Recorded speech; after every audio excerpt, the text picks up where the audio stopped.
thanking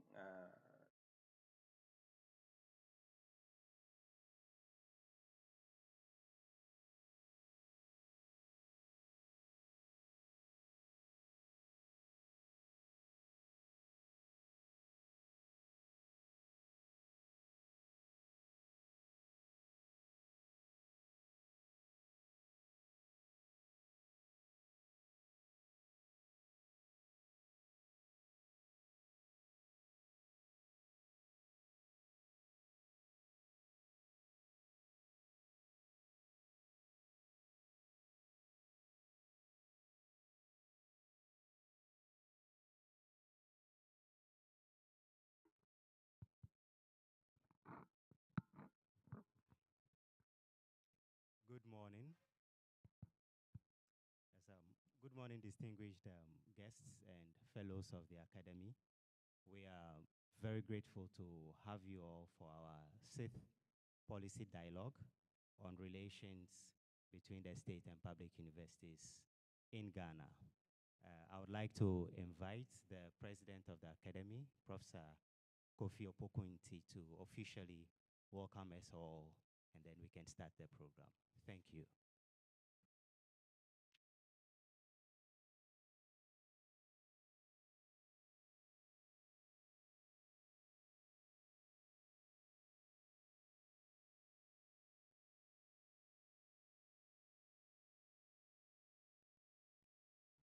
Thank you, Mr. Ansre.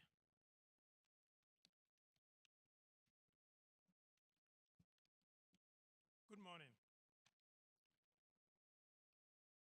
Vice President of the Sciences of the Ghana Academy, past President of the Academy, Professor Akisoya, Fellows of the Academy, distinguished guests, ladies and gentlemen. It's my pleasure to welcome you to the Ghana Academy of Arts and Sciences. I thank you for honoring our invitation to participate in today's policy dialogue. I welcome you and I invite you to have a productive, thought-provoking, enlightening program today. Before I go on, let me extend a special welcome to the representative of GTEC, Professor Mohamed Salifu, immediate past Director General of GTEC. Welcome. And a warm welcome to the presenter of the background paper, Professor Nana Ekuya-Anyidoho. Welcome. Of the University of Ghana. Her paper gives us a historical evolution of the relationship between the state and the public universities, highlighting the contentious issues relating to the purpose, autonomy, and funding of public universities. I congratulate her for doing justice to a difficult topic and bringing an organizing framework to guide our discussions. I welcome the reviewers of the background papers, Professor Abdul Gafuru Abdullahi of the University of Ghana Business School. I met him and I said, hey, I used to be the dean of the business school myself too, so welcome. And Dr. Ibrahim Ogachi of the MasterCard Foundation. Let me also recognize the panelists, Dr. Kwame, Chair of the Governing Council of the Sudan Technical University. I've known him for many years as an innovative engineer in the telecommunications and entrepreneurship. I welcome the President of the National Union of Students, Mr. Daniel Chireme. Are you here? Nooks? Not yet, okay. And the representatives from UTAC, Ambrose Kwajoga, is the outgoing president of TEU, sorry, TEU, I'm sorry, TEU. I had UTAC here, TEU. He's the outgoing president and also the incoming president, Salamatu Mahama Brahma. Welcome. Today I'll skip the background about this meeting because I think you've all heard it before about the Carnegie Foundation and all of that. And let me just go straight to my comments on the policy dialogue today. I think I have some ideas to share with you. For today's policy dialogue on the relation between the state and public universities, we are bringing together selected stakeholders from public, private, and technical universities, as well as regulatory institutions, Parliament, civil society, and the media to assess and clarify our understanding of the issues and brainstorm on policy directives. There's a background paper followed by the review of the paper, a panel discussion, and finally an open forum that we can all take part in. The public universities are very calm these days compared to the 1970s and 1990s.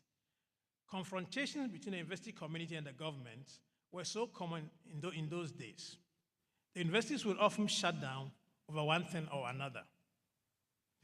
Today, the issues revolve mostly around legal issues, like the Public University Bill and the renaming of public universities. The background paper presents a framework for understanding what these confrontations were all about. And let me say something of remark that, for example, it is very easy to say you name a university, and the question would be, who has those rights to do that? And if you do it so often, then others could say they can also do the same thing when they are in power. So there's kind of a contentious issue about how do we decide on renaming universities, and how frequently should those things happen? So apparently, the confrontations revolve around issues of purpose, autonomy, and funding of public universities. The political orientation of government and changes in nations' economic conditions enhance or exacerbate the contest and confrontations over these basic issues. As we debate and deliberate on the trajectory of the relationship between the state and public universities, it's important for us to understand and probe the concepts of the background paper is working with and isolate the interests and biases of the main participants in those contests. Let me be concrete. Who defines what the purpose of public universities should be? And how do we reach a national consensus on the purpose of the public universities? What are the key dimensions of autonomy? Why is autonomy desirable for our public universities?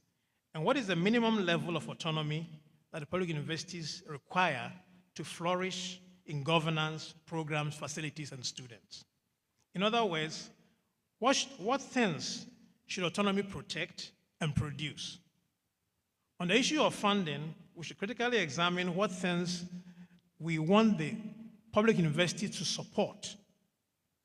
What things we want to use public funds to support at the public universities. Should we use public funds to support salaries, tuition, infrastructure, specific programs, research and development, health, welfare, and cultural needs of the university community? These are issues we have to think about and debate. And then the issues relating to internally generated funds, the IGFs. We need to think through the nature, size, or proportion of IGF we expect from different public universities. At a fundamental level, you cannot have autonomy, however defined, if you do not have sufficient financial space to deliver on your core functions. The financiers, whether they be government or for sustainable, harmonious, and mutually beneficial relation between the state and public universities. I believe we are all going to be enriched by this.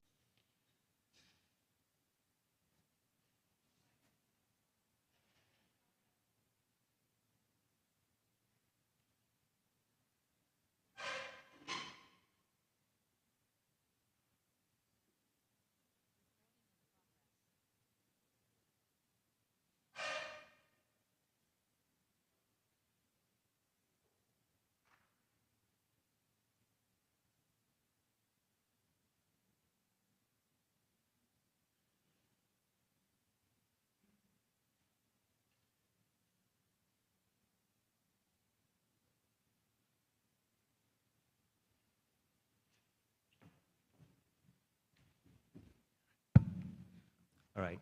Thank you, Mr. President, for your warm welcome address. We'll be having a photo session shortly, but before then, we'd like to introduce ourselves so that we know all participants in the room. Thank you.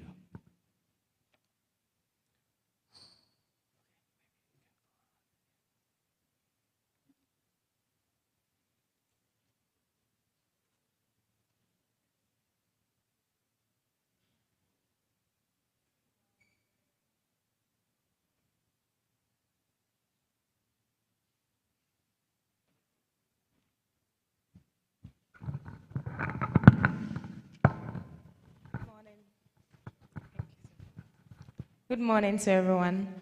My name is Sandra Akushika Nkrumah from Access Bank, the education unit. So we are here to participate. Thank you. My name is Sophia Pia from Access Bank Education Unit. Thank you.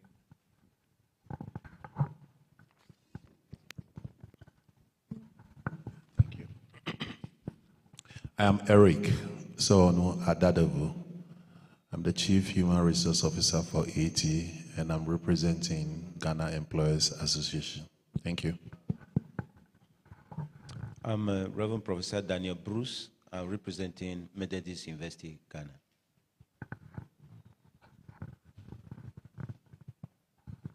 I'm Akilakpa Sawyer, Fellow of the Ghana Academy of Arts and Sciences, and a member of the steering committee of the project. My name is Abdul Gafar Abdullahi from the University of Ghana Business School.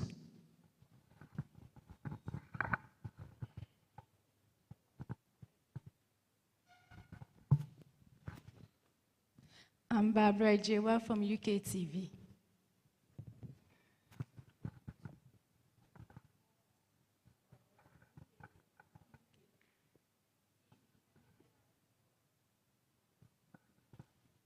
I'm in the first of just Lord Na Ablo, and I'm from Radio Universe.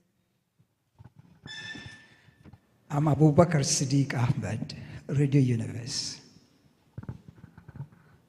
I'm Mary Bempa from Yonkopa FM.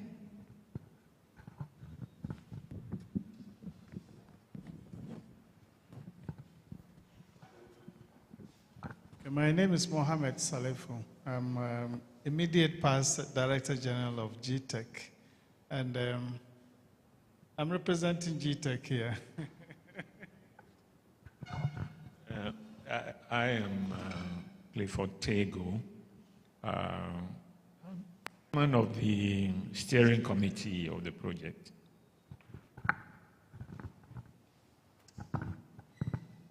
I am James Hawkins Ephraim, a fellow of the Ghana Academy of Arts and Sciences, a member of the management committee of the project. And I'm Kofinti, president of the Academy.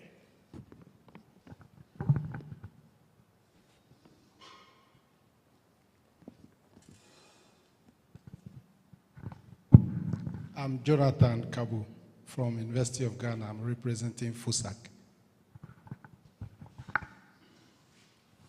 I'm Ambrose Yaokwajoja, Teu, immediate past chair. My name is Salamatu Mahama Brahma. I'm representing Teachers and Educational Workers Union. My name is Mahmoud Akudugu from the University for Development Studies and the UTAC National President. Thank you.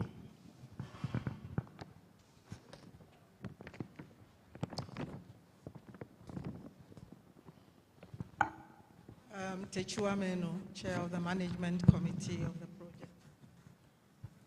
I'm Isabella Kwachi, Vice President of the Sciences Section of the Academy. Thank you.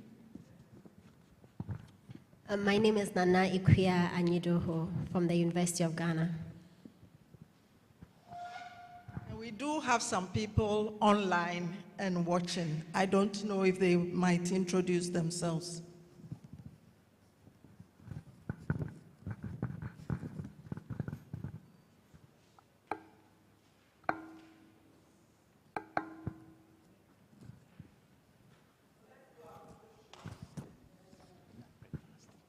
All right, please let's move forward. We'll take our photo shoot with a banner in the background. Yes.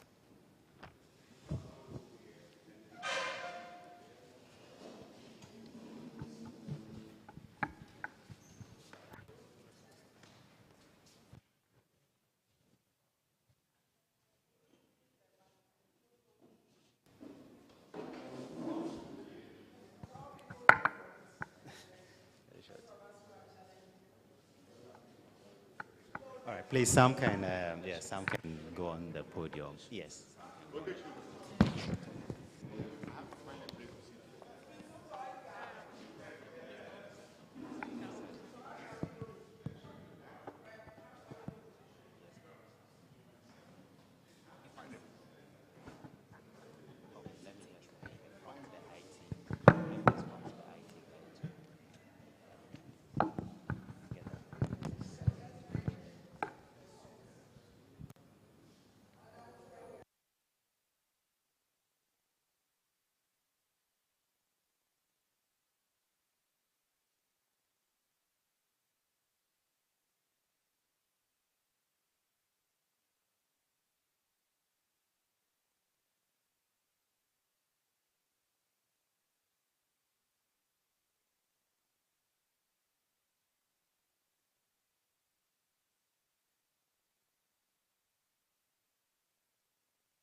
that be that no be where they watch.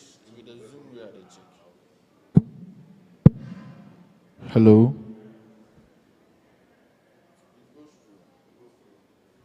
Hello. No, by the time we then they go around. Me, I don't know when he know they hear. When the online person know they hear. He just call me where around come up. So we don't know when it's going to. Yes, like he just call me where around come up. Hello. This is Zoom.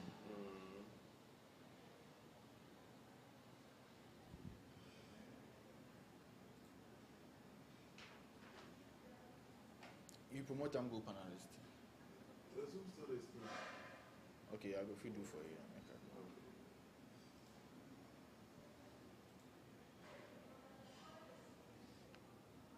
IBM, Dr. Kwame Yes. So the video, it says that that's the second reviewer. Yes, that's the second. So who will be the first? The first you have the Kafaro. I will feel like here. No, we have a copy.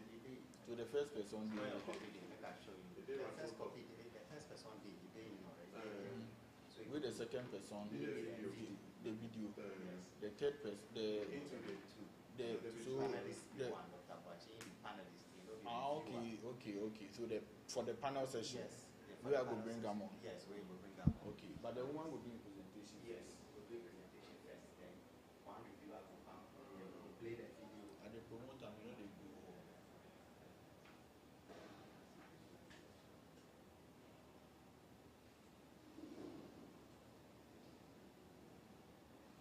Can you send his number to me just in case you need to contact him? WhatsApp me and possibly outside. Oh no, say copy text and send me on WhatsApp.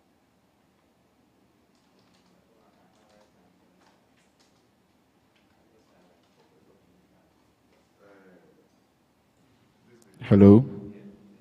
So you just open it, then you click on the profile, and you do so copy, and they can send it to me. Hello.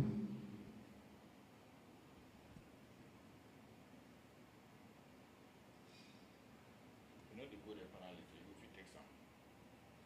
Say, you they move and go panelist, else you know if you talk. okay, but you know the way. No, we do if the person from accept. Okay. And you should confirm the hello that I believe here. Okay, alright. Hello.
Okay, can you hear me on the mic? Okay. Let's see, audio, video. Oh, okay. You have stopped the video, so okay, you can't see. I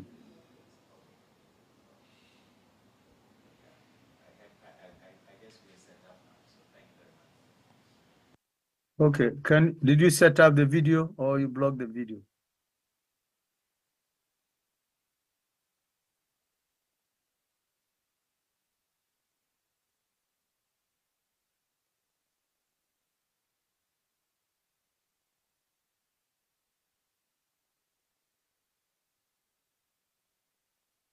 You cannot start your video because the host has stopped it.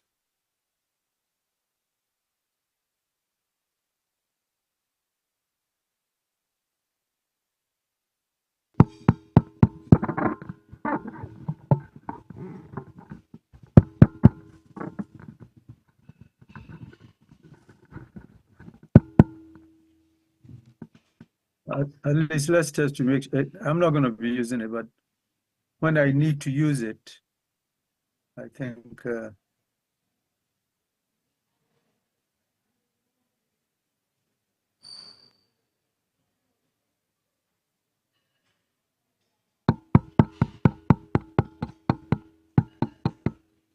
I'm assuming that during my contribution, at least I should get a video.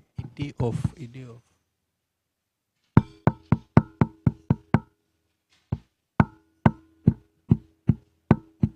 Okay.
I still cannot get the video.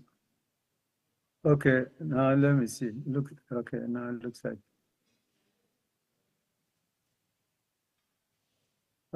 Can you see me?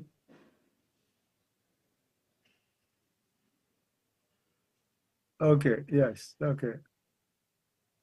Okay, okay, great. Okay, now turn it off to save the bandwidth. Thank you.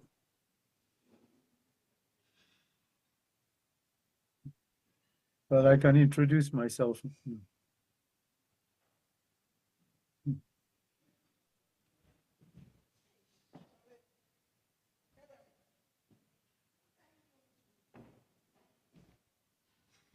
Okay, now I can introduce myself.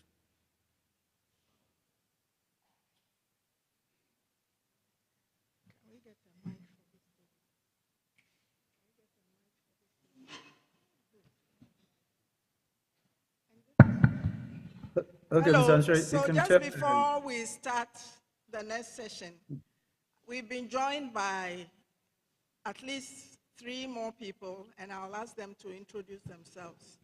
I introduce myself.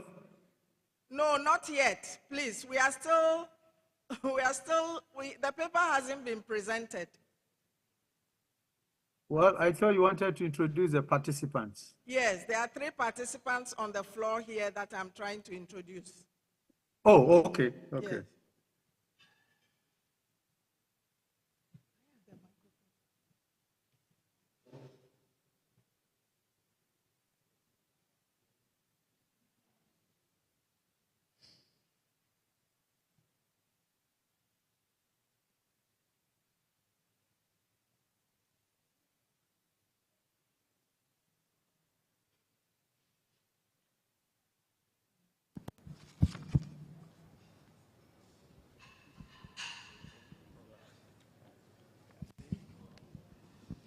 My name is Jonathan Ayeti, retired professor of the University of Ghana and chairman of council of the new University of Environment and Sustainable Development, Somoya. Right, a very good morning to us all. My name is Shemel Pondaniel. I'm the president of the National Union of Ghana Students NUCS. Thank you. Thank you very much. Greetings, everyone. I am Saeed Mohammed Nazir Daher, Executive Secretary and Director of Committee with the National Union of Ghana Students. Thank you very much. Engineer Dr. Kwame, we are very grateful that you are joining us at this very early hour from the US.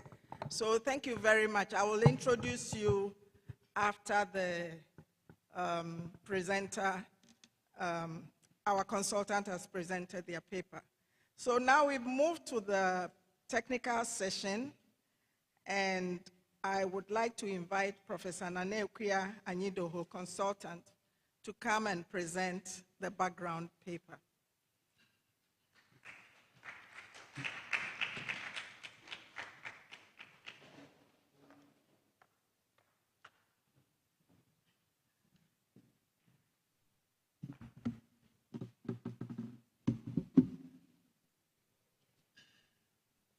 Good morning.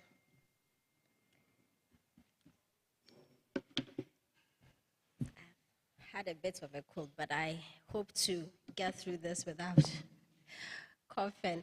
I'd like to thank the Ghana Academy of Arts and Sciences for the opportunity through this report and this presentation to reflect more deeply on a topic that engages me intellectually as an area of research interest, but also obviously affects my life as an academic in very clear ways, especially in moments of change which we have been experiencing these past few years at least. Let me make sure this is working. Okay, yeah, so fantastic, thank you. Beyond the introduction, the paper has two sections. In the first part, I'll provide an overview of the evolution of the relationship between the state and public universities. Let me just make sure it's still working. Okay, good. And this history is necessary to make two important points. First, that the genesis of public university education in the country has influenced the trajectory of the relationship between these universities and the state. So there's some path dependence where an understanding of our original condition, our starting point, if you will, helps us to appreciate how we ended up where we are. So that's why the history is important. This history also shows that there is change over time in the way that the state has related to its public universities and vice versa. And that is important. This idea that this relationship is dynamic helps us to then imagine that it is capable of change even now, including for the better. So with that analysis of how we got to where we are then, the second part of the presentation is where I present some ideas for your consideration and for discussion about how we can improve the relationship between the state and public universities for the good of society, for the good of universities, and for the good of the state itself. So in the rest of the introduction, I want to briefly explain the framing that I use for this analysis in the first part. So I want to focus on public universities as a subset of higher education institutions. And I explain in the paper fully why I make this choice, why I focus on public universities and not higher education institutions largely.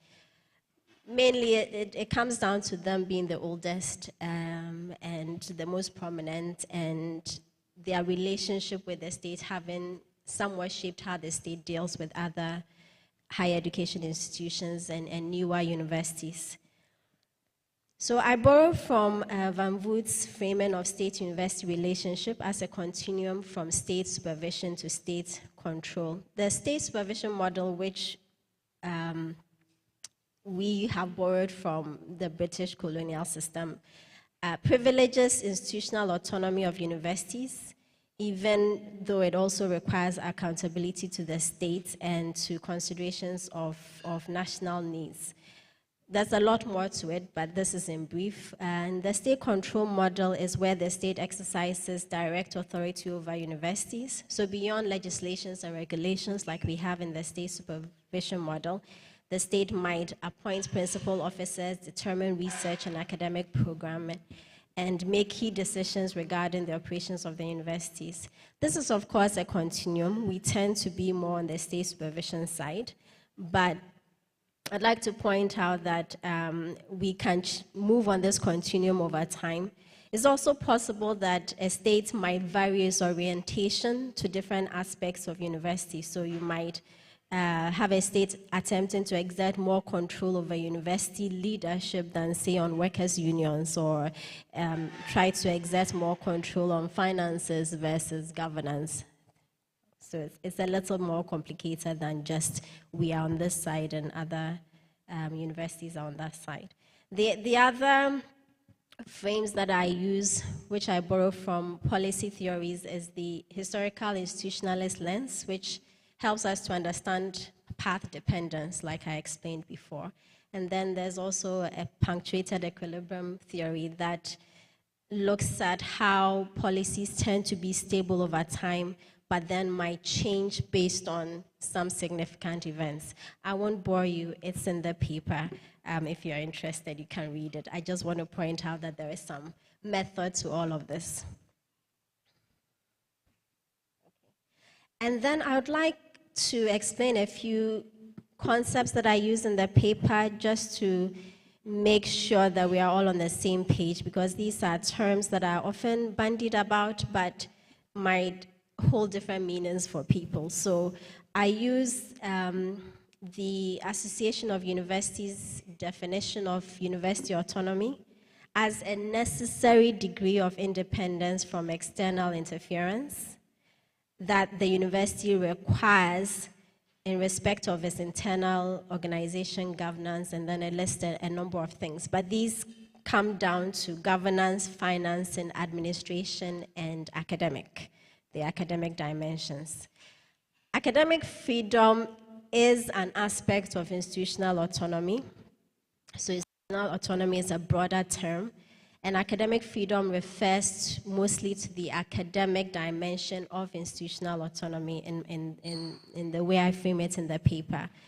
And the AU here defines the academic freedom as the freedom for members of the academic community, that's scholars, teachers, and students, to follow their scholarly activities within a framework determined by that community and without outside pressure.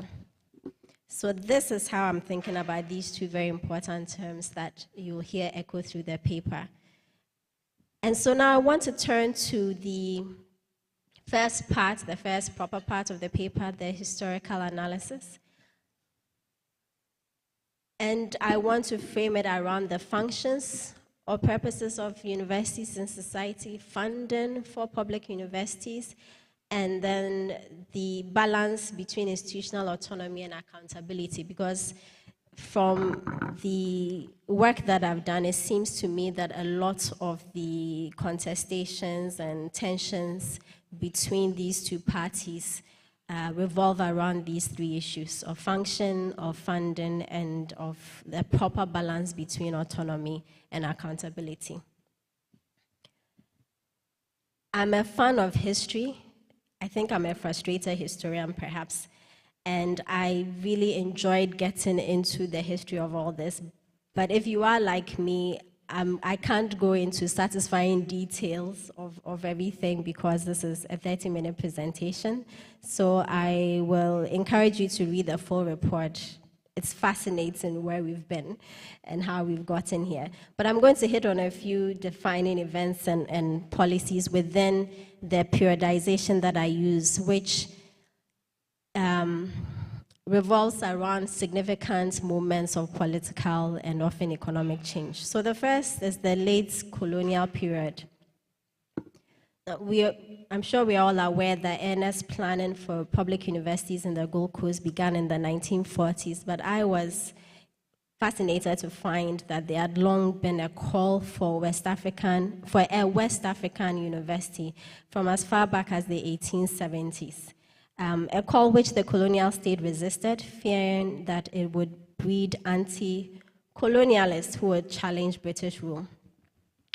There was that resistance until it suited them to set up such a university in anticipation of eventual political decolonization. So the plan, and the British are great for writing up and documenting in detail all their motivations and thinking about why they do the things they do. So it's evident from their own documentation that the plan was to use higher education to extend the colonial project by creating an elite class to whom power could be transferred only incrementally and hopefully not completely.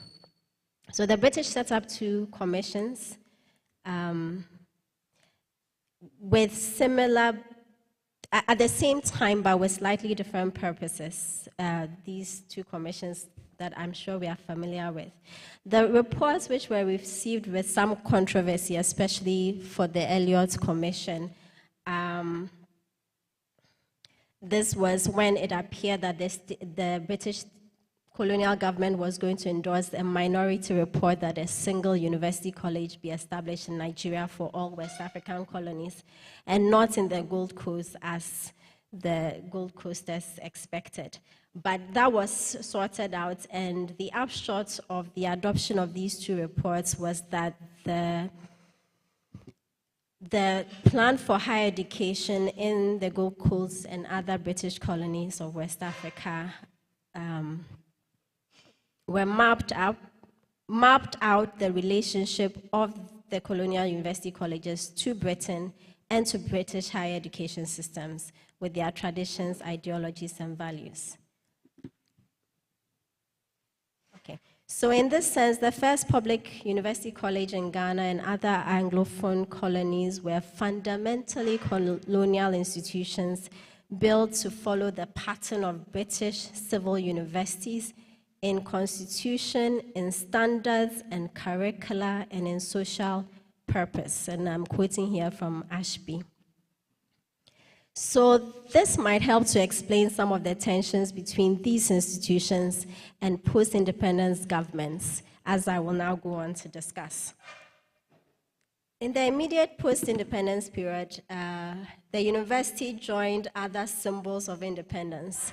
Somebody rightly observed that every independent country had to have a flag, a national anthem, a national currency, an international airport, and a university. Now, for newly independent African nations, education was seen as central to nation building. It was to produce human resource needed for socio-economic development and also to socialize modern citizens for a modern state. The role of higher education in this enterprise was articulated in the proceedings of a UNESCO conference on the development of higher education in Africa in 1962. And the quote is there where it's clear that universities were supposed to produce human resource, to generate development, to provide community service, but also to have a social cohesion function, as well as serving as a cultural center for the nations. So in sum, what nationalist governments in Africa wanted was a developmentalist university, as Mamdani calls it. That is a university whose mission was development.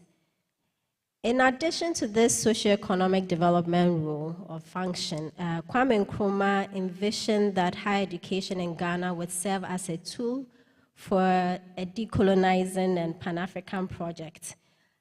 The Institute of African Studies at UG, then UGCC, was funded directly by the government, and it was emblematic of this political project. It was seen by Nkrumah as, and I'm quoting Jean Ullman here, a vanguard of Pan-African movement to reimagine to reinvent how knowledge about Africa was produced, interpreted, and circulated.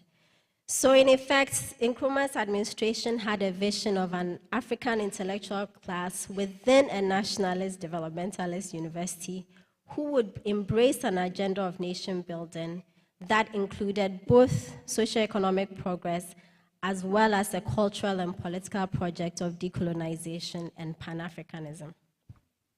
And for a while, especially between 1952 and 1954, the administration and the University College of the Gold Coast found a common cause in the Africanization of the public service through the development of human resources, to which end the University College of the Gold Coast, the only institution of higher education in the country at the time, engaged in rapid expansion of academic programming and infrastructure. However,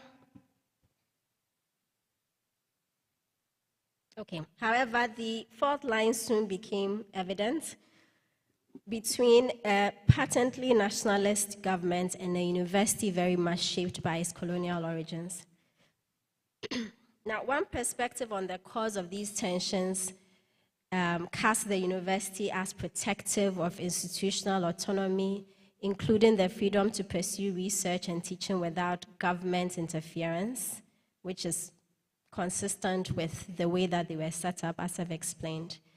The other perspective would present the state more sympathetically as engaged in this developmental and decolonizing project that required a fundamental transformation of the colonial university into a nationalist and developmentalist institution. And in opposition to the state, which wanted to do this, you would then, in this framing of things, you would have an ivory tower steeped in colonial traditions and mindsets and dominated by expatriates who clung to the privileges granted to their peers in the metropole. So this quote from Nkrumah I find interesting because it clearly expresses his frustration with a recalcitrant university, where he declares that if reforms do not come from within, we intend to impose them from outside, and no resort to the cry of academic freedom is going to restrain us from seeing that our university is a healthy university devoted to Ghanaian interest.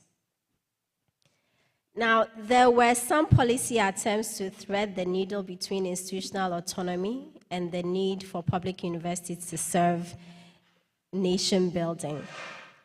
One of this was the setting up of a commission on university education chaired by Mr. Kojo Boatio to advise on the future of development of university education in Ghana. Let me skip that verbiage, but according to Ashby and Anderson, the Commission's proposals about relations between the state and the university, because there was the one university, rested on two principles: that Ghanaian universities should be able to respond to the immediate and future needs of the community, and secondly, they should have the greatest possible autonomy in their organization, teaching, and research. What that meant in practice is debatable, as Professor Inti said. What is the necessary or optimum amount of autonomy? But their report at least reflected that these two things needed to be held in some balance.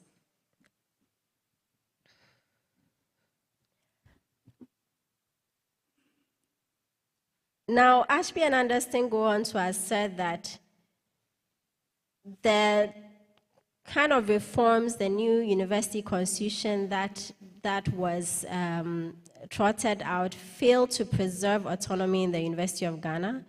But contrary to the assertions of some superficial critics, the failure was not due to the weakness in the working of the constitution.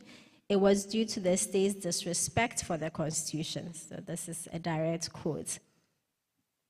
Now, the state's action towards universities traversed into management of appointments and promotions within public universities and revisions of conditions of service.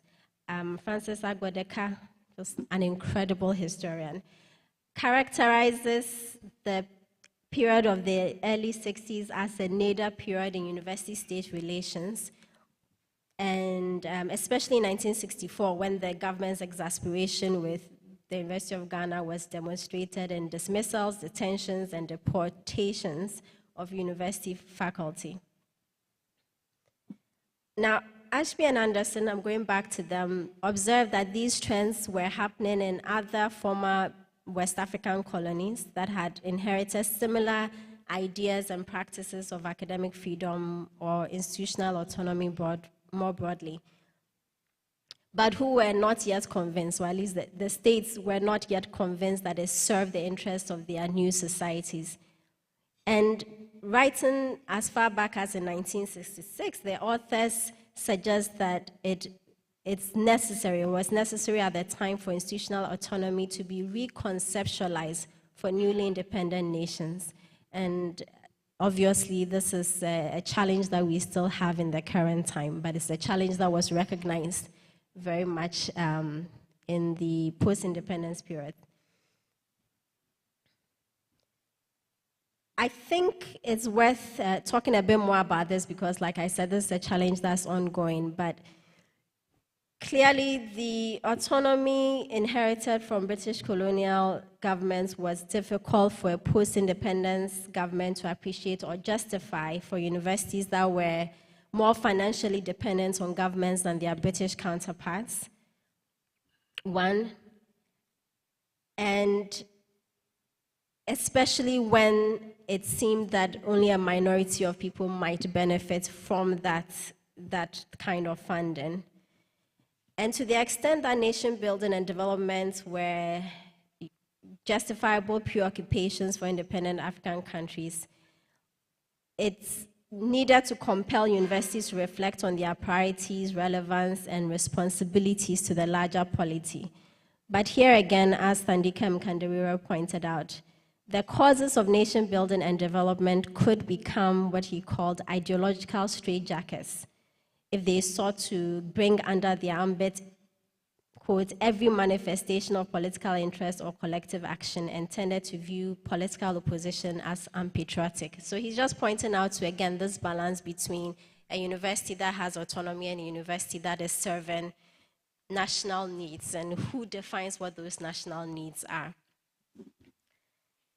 So the era of political and economic crises, where we went through several governments, only a few of which were civilian. What was interesting is that for the most part, even the military governments agreed with the previous administration about the role or the necessity of a university for socioeconomic development. And there was some evidence of support for universities. But obviously, the economic constraints of the time had their effect, and that support could not be as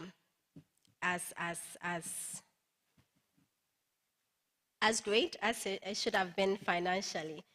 There was also the political and social upheaval, which was caused mainly by this economic crisis, which led to protest strikes and other expressions of discontent. And these were unrest in which students and academics and university workers took part. Much of it did not have to do with anything concerning the universities directly, but as I said, was an expression of a general discontent, the general hardship.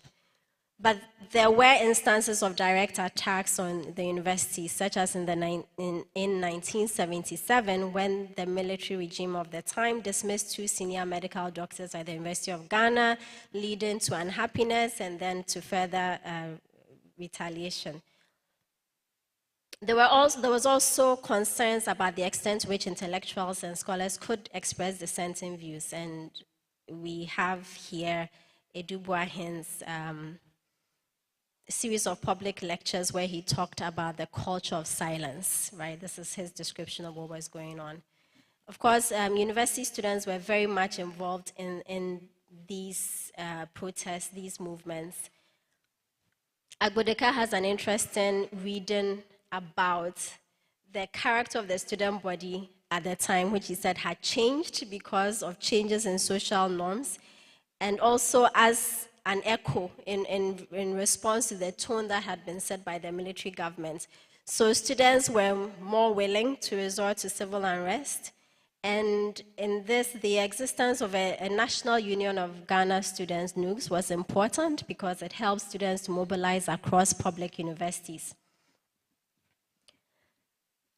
In terms of, there was a lot more that was happening, but in terms of formal educational policy during this period, a lot more emphasis was placed on primary and secondary education, but one notable higher education policy was the decision by the Buzia government, short-lived as it was, to follow the IMF's prescription of fees for higher education.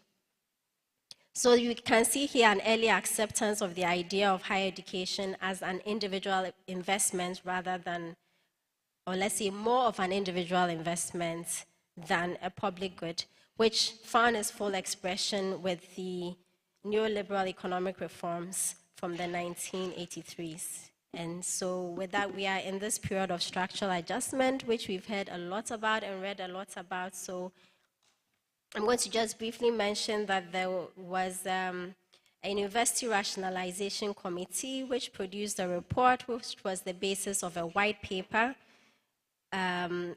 titled Reforms to the Tertiary Education System. And the broad outlines of this have been summarized by Professor Sawyer as cost recovery, income generation, equity, and vocalization. That was it. They felt the need to increase the quality of tertiary education, expand access, increase efficiency of financial management, and align it with the government's development needs. This was the intention. The results, what was observed, which partly had to do with the policy implementation, partly to do with other things going on nationally and globally, was a deterioration in teaching and learning at universities through underfunding and out-migration of teachers. This was also the period of increasing privatization of higher education, consistent with the neoliberal reforms. And privatization wasn't just in setting up new private universities, it was also about commercializing aspects of public education, including setting up new programs to make money and, having students pay more fees, that kind of thing. Funny enough, given that the World Bank's advice was to deprioritize higher education in favor of primary education, they still provided a tertiary education project, it's a grant, which was meant to improve the quality of higher education institutions, achieve financial sustainability, increase access, strengthen management and governance of the sector. The TEP was not successful for many reasons, including opposition from universities, which were still suffering from economic hardship. So I want to just talk briefly about why this not why it might have been, but what it resulted in. And I'm going to borrow again from Professor Akilakpa Soya here in a 1993 paper where he observes that attempts by the state to gain more oversight of public universities, including through the TEP, did not succeed fundamentally in altering the way that the universities functioned, because the university leadership used internal processes to resist, review, revise the reform program. However, it did have an effect on state-university relationships. So it didn't change a lot internally to the universities, but it did lead to a deterioration in the relationship of these universities to the state, and also led to delays in addressing the fundamental problems that I think both the state and the university could have agreed on. So in conclusion for this period, while the state did seek to exert more control over universities, the real threat to institutional autonomy was the underfunding of universities. And without funding, really the wanted autonomy was hard to take seriously or to justify. So I want to now talk about the period beyond adjustment, and I've put that in quotes because it can be argued that we are still in some kind of adjustment period. So I'm just skeptical about whether or not we really are beyond adjustment, just as I'm skeptical about whether we are beyond it. So this period, a lot happened. Am I there? Yes.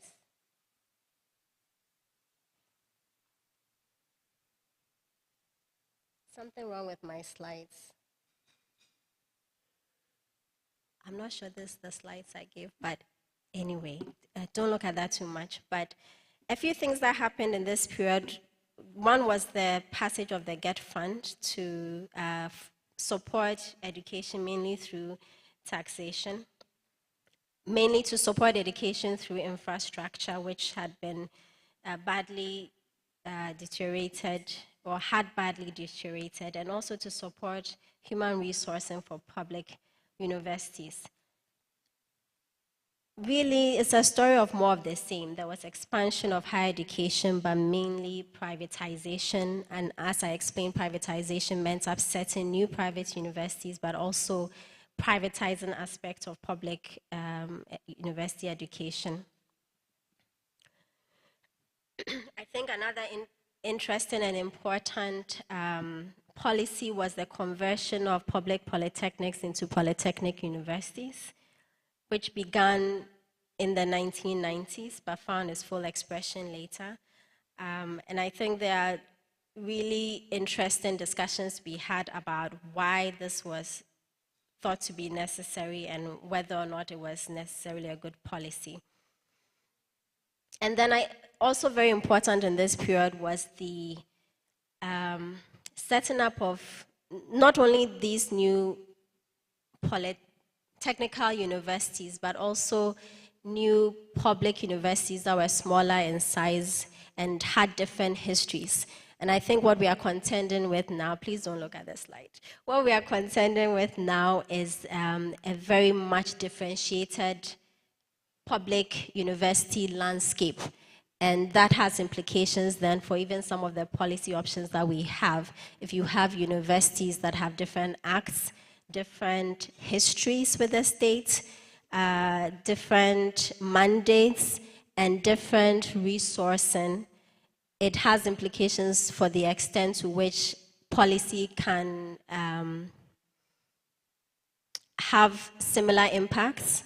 If the intention of a policy is to have an impact, to what extent will it have that impact given this differentiation? And it also has implication for the extent to which these universities can coalesce around common interest and common causes, if you like. Okay. And then we come to the COVID period, which isn't necessarily a different period from the beyond adjustment period, but it does have its own peculiarities, and I think it's worth considering. I think what COVID did, not just for the education sector, but for all other policy sectors, is that it showed up our limitations. But COVID also puts certain pressures on governments. So during the crisis and its aftermath, the state was then faced with this dual imperative of providing support to institutions that had been hard hit by COVID, but also needing to mobilize funds to shore up an economy that was also hard hit by the pandemic. And I think it's in this context that the Minister of Finance in 2022 voiced a sentiment about needing to wean off public universities from the government payroll.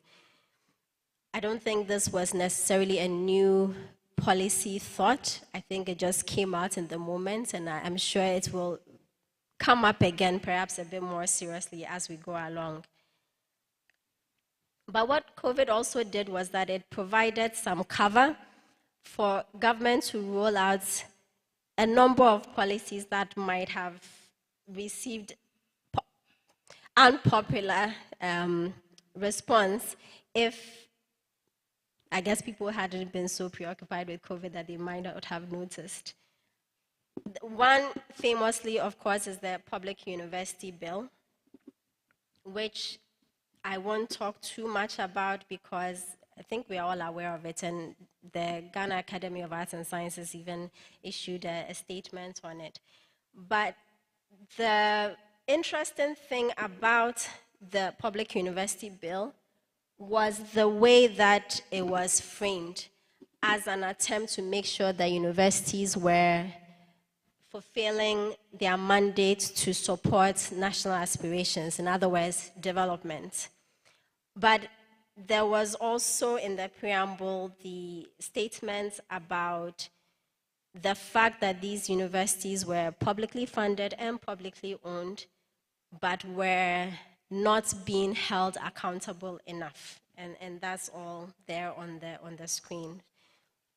So in effect, the minister, and I want to say specifically the Ministry of Education and the minister at the time presented the institutional autonomy granted public universities, specifically in regard to governance and financial administration, as being somewhat oppositional to proper accountability. Of course, the public read the bill differently. There were protests. Ghana Academy got involved. The UTAG and other unions were involved, and the upshot was that at the very last minute, it was pulled from the floor of Parliament. But other significant changes had happened that had impact on public universities, of which I think universities were insufficiently aware or involved. And I'll put this under a heading. My economist colleagues like to talk about other bad things. These were not necessarily bad things in themselves, but they were things that happened and we are still grappling with their impact. So I've listed on the screen.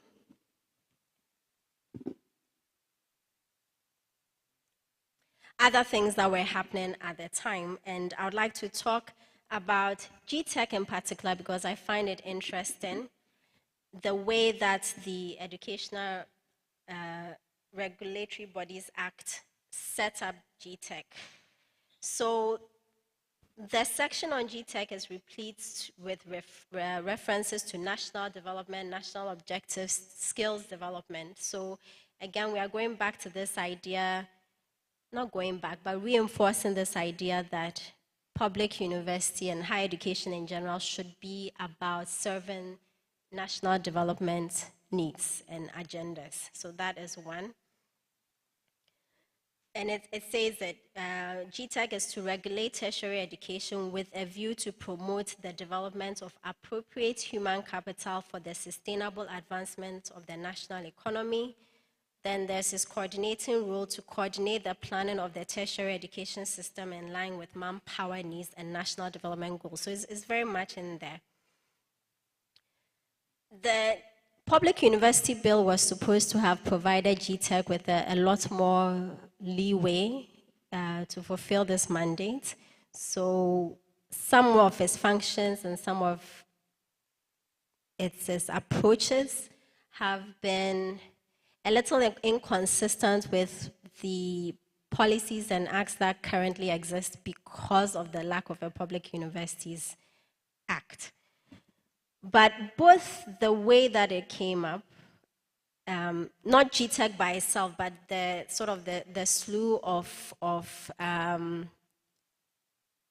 legislations that came together, which should have included the Public University Bill. The upshot of these were to exert more, I want to say control, but I could say more supervision over the higher education space and over education in general. So both that origin and also its dealings with public universities have been, shall we say, maybe more aggressive than we saw from the NCTE and NAB. I'm going to cite one correspondence to a public, I don't know whether this was to all public universities, but I saw it in one public university that evoked the provision in the Education Regulatory Bodies Act of a jail term of up to 20 years for vice chancellors of universities running unaccredited programs. I think we can agree that that might be a little excessive. So I see real danger that GTEC might come to be perceived as a political tool rather than an independent regulatory body, and I think that would bode very ill for state-university relations. So I want to now come quickly to the part about policy options, which I really look forward to hearing your responses on. So I have a few ideas. One is the need to promote an understanding of what institutional autonomy is and why it is necessary and even a good thing for not just universities, but for societies in general. And I think, again, this was one of the questions that was asked. Why should we care about institutional autonomy and academic freedom? What does it do for us? I'm not answering that question directly, but I'm saying that this is the kind of conversations that we need to have, and it's not just to be directed at the state, but also as society. And I want to say even internally, because I'm not sure that academics themselves, even though we evoke the idea of academic freedom, fully appreciate what it is and why it's important and what, in what way it should be delineated or circumscribed if needed. I say a lot more in the paper, but this is really the upshot of it all. I think there is also the need to bridge a divide. I call it ideological and communication, but really what it comes down to is that academia is its own world, and it's a very strange world. I'm on a governing council, and there have been a number of times where non-academics on the council have made some remark about what a strange animal the University of Ghana is, and you guys are weird. Well, not in those words, please don't quote me, but something to the effect of, we are having a hard time trying to figure out how you do things. And if you have a cultural divide, if you have two different worlds, then I'm suggesting that we need cultural liaisons to try and explain the worlds of policy making and the worlds of academia to each other. And in particular, for universities, I read a quote that I thought was really important, and I put it in my paper, but we need chief explainers and trusted experts who will convey what's important, at least to the universities, and what is not, who will, I'm quoting, illuminate unintended consequences, such as salary increases are great, but what happens if they aren't unfunded? Do you want us to raise tuitions? Yes, we will bring in more students, but this might be the import of it. Also, these experts and chief explainers could review bills to determine if they are helpful or harmful to the universities, and society, talk with lawmakers to explain positions and potential roadblocks, such as student resistance, faculty recruitment, etc., etc. And importantly, maintain good relationships despite political affiliations and shifts in administration by building a solid base of support. I think that this is really good advice, because learning from the past where bills were passed with little intervention by public universities, because we weren't keeping an eye on it, or perhaps because we didn't mobilize the expertise needed to make useful interventions into the process, is hurting us now with some of the acts that we are now dealing with, including the Procurement Act, the Financial Regulation Act, the Education Regulatory Bodies Act, and so on and so forth. I acknowledged in my paper that there are some issues about how practically this will work. I received some fairly good feedback from the reviewers, and I've tried to respond to them, but this is really the main idea. And then I think it's important that universities at least make an attempt to align our visions with national development priorities, or at least be seen to be doing so. A quite good question that was raised was, what is national development plans? We don't currently have any. And I think that's a good question, and perhaps this is where we need to have more dialogue about what, I'm going to say I don't actually have a good answer for that. Do you have a conversation with the current government and say, what is in your political manifesto? How do we go about that? Do you determine for yourself what is national development, regardless of what the current administration is talking about? I don't have answers to that, and I'm thankful that there's a panel, and maybe we can talk about that a bit more. But to the extent that we have seen consistently that the state comes at public universities on the basis that they are not doing enough for national development, is certainly a question that we have to grapple with seriously.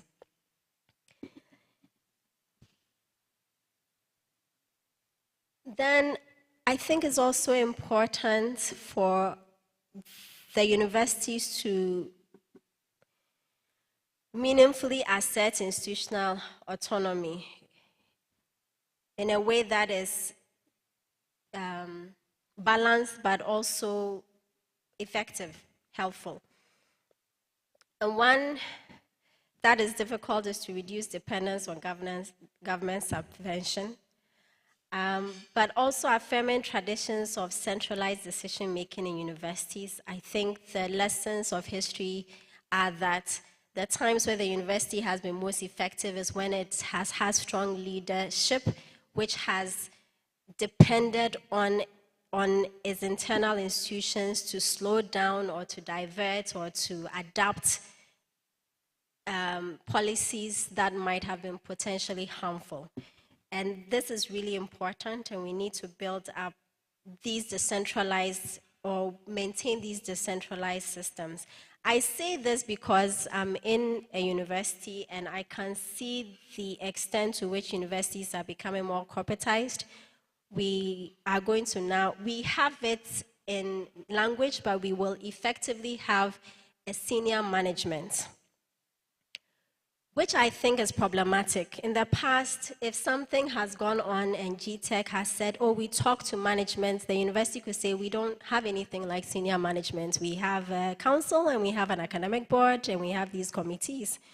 And then it could be referred back to these boards who have a less direct relationship with the state and therefore can say, no, we don't think this is a great idea.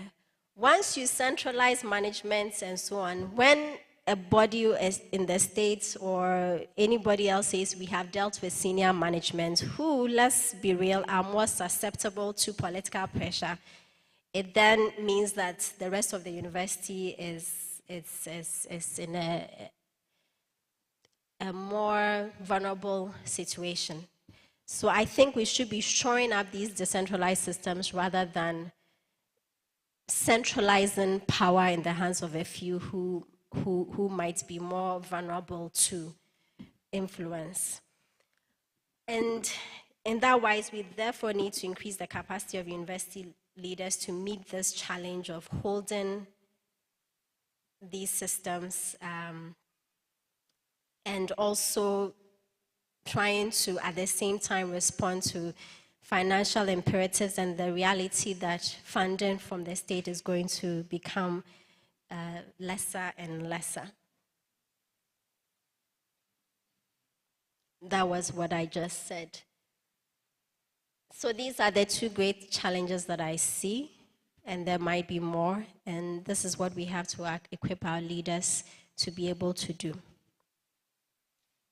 And here are some references that I used, and thank you so much for your attention.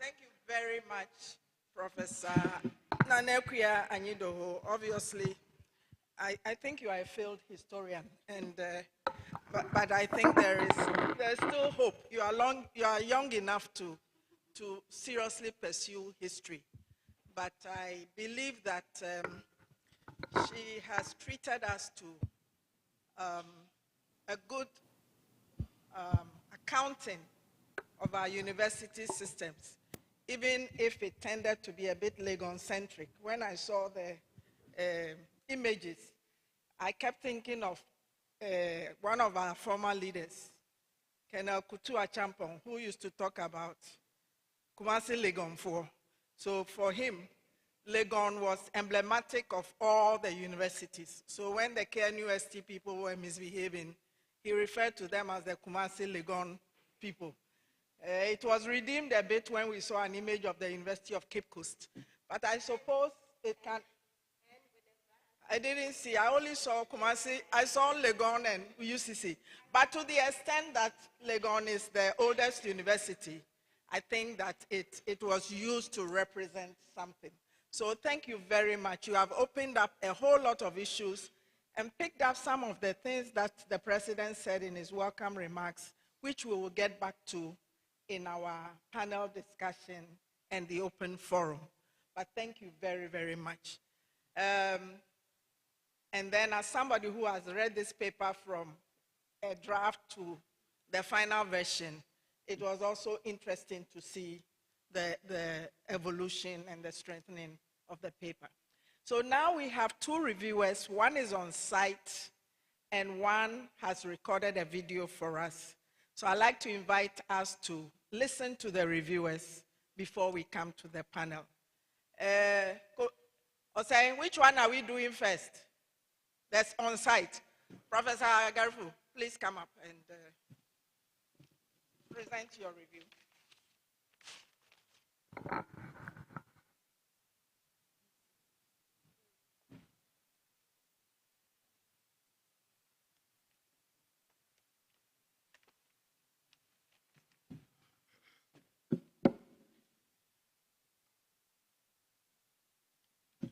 Okay, thanks very much to the program chair and the academy for inviting me to share my thoughts on this. And I was especially grateful not just because I was invited to be part of this, but also because I was given a very well-written paper to review.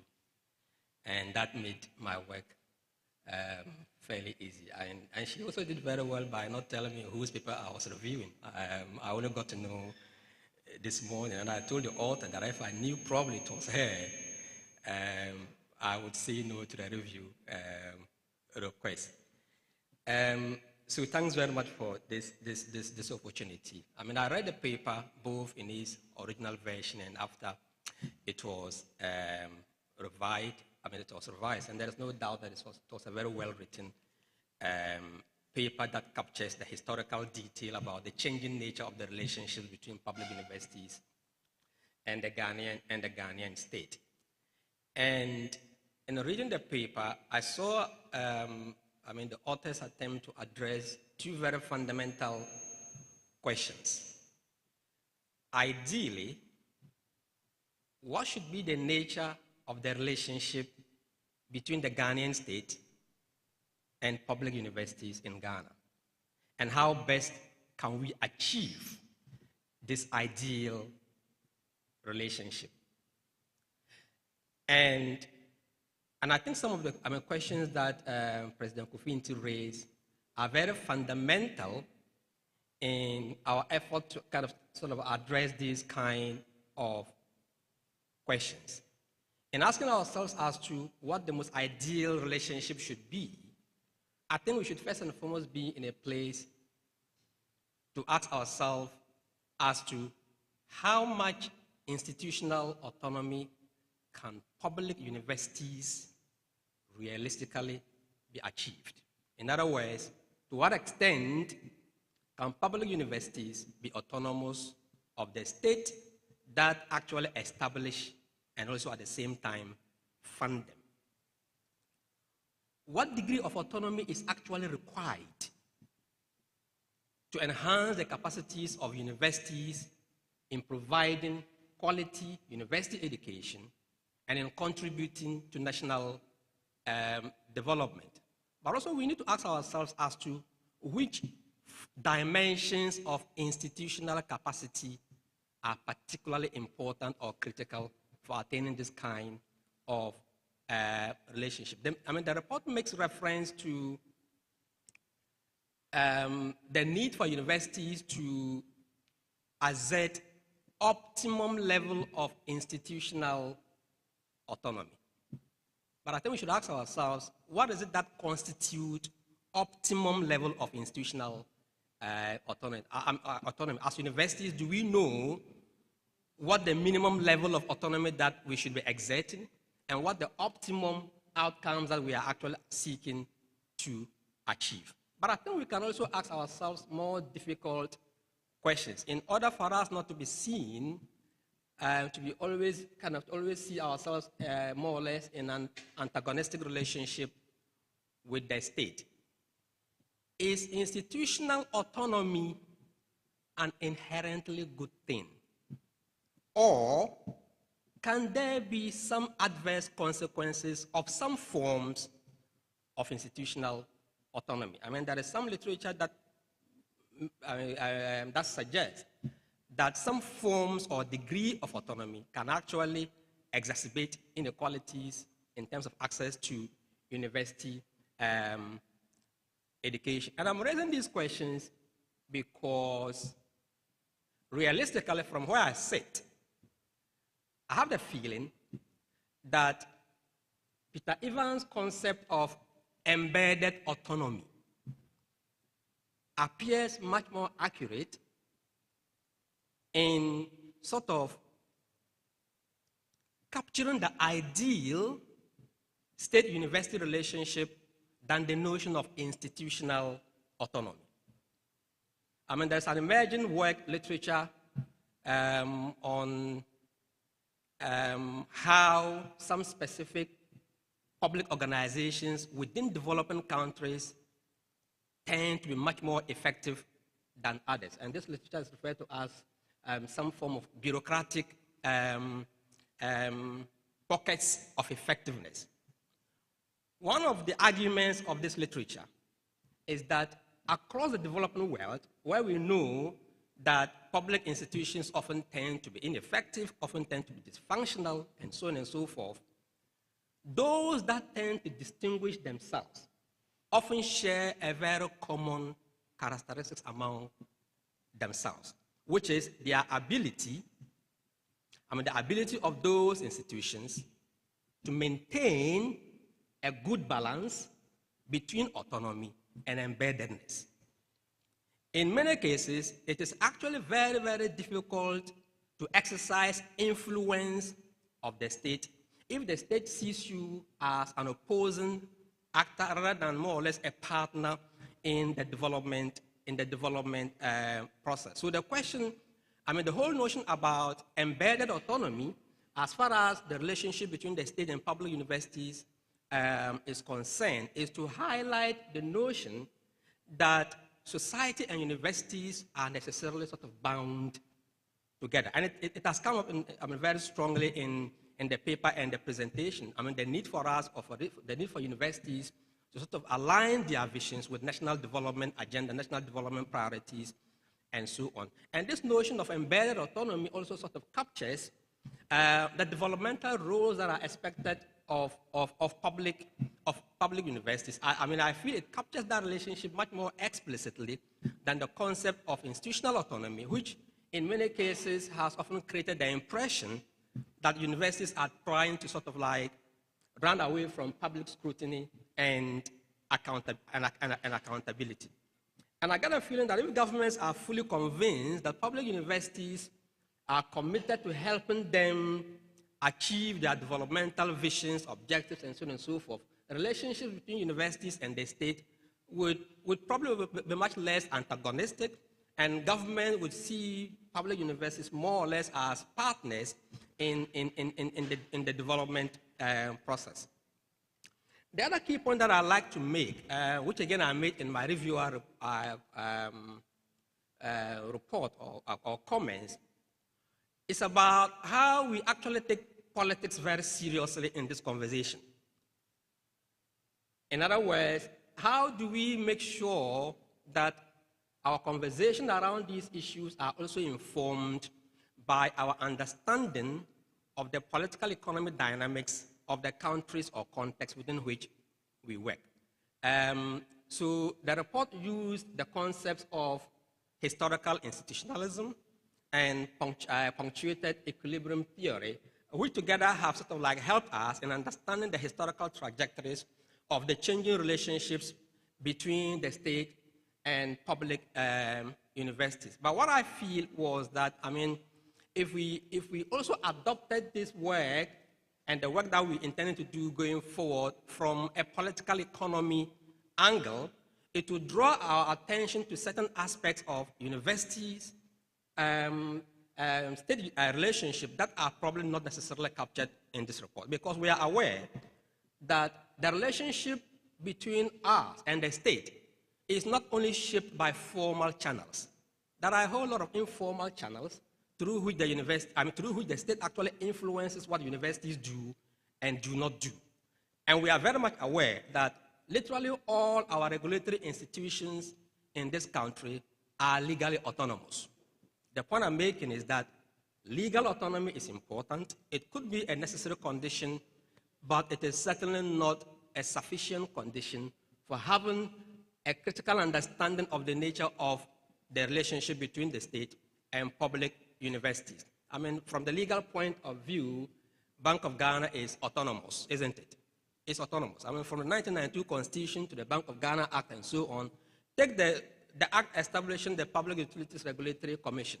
It is legally autonomous. But in practice, is that what we actually experience? In other words, thinking of the informal ways through which the relationship between universities and the state are shaped would also be very important in helping us to think of the way forward in terms of how we can best reshape our relationship between ourselves and the state. We are very much aware of the informal channels through which the state often influences what universities do through institutions like NUCS and UTAC. I'm glad we have the presidents of both institutions actually here. I mean, they will tell us that our relationship with the state is not defined solely by formal channels like funding, like formal channels like how we are administered, and so on and so forth. There are several various other informal channels through which the state often seeks to influence what we do and cannot do.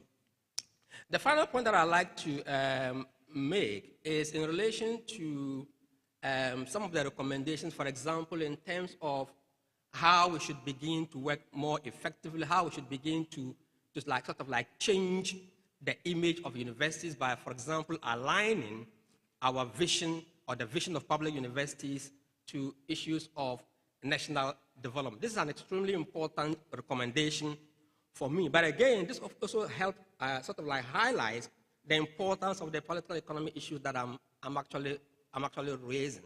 When was the last time that Ghana had a national development agenda? When was the last time? National development. What is Ghana's national development agenda?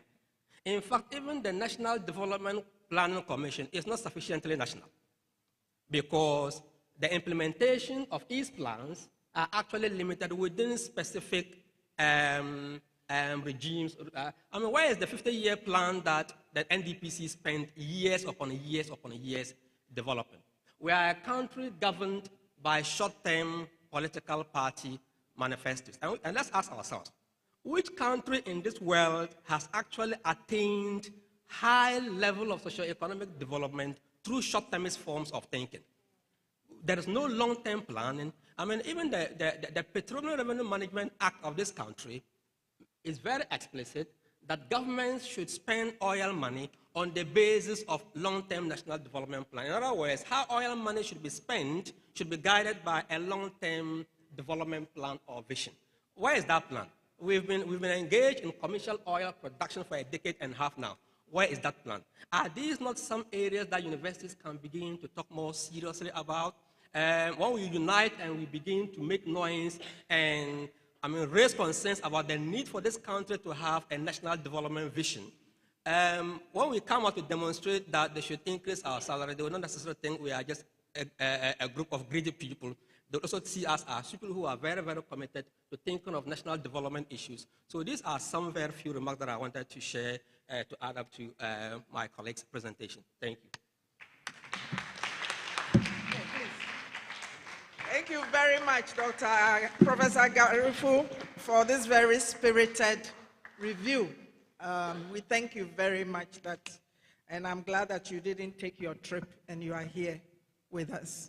So now we're going to watch a video that has been recorded for us by the other reviewer. I hope the acoustics will be good and we can also benefit from the comments of the reviewer. But it looks like we're going to have a very good session afterwards. Say.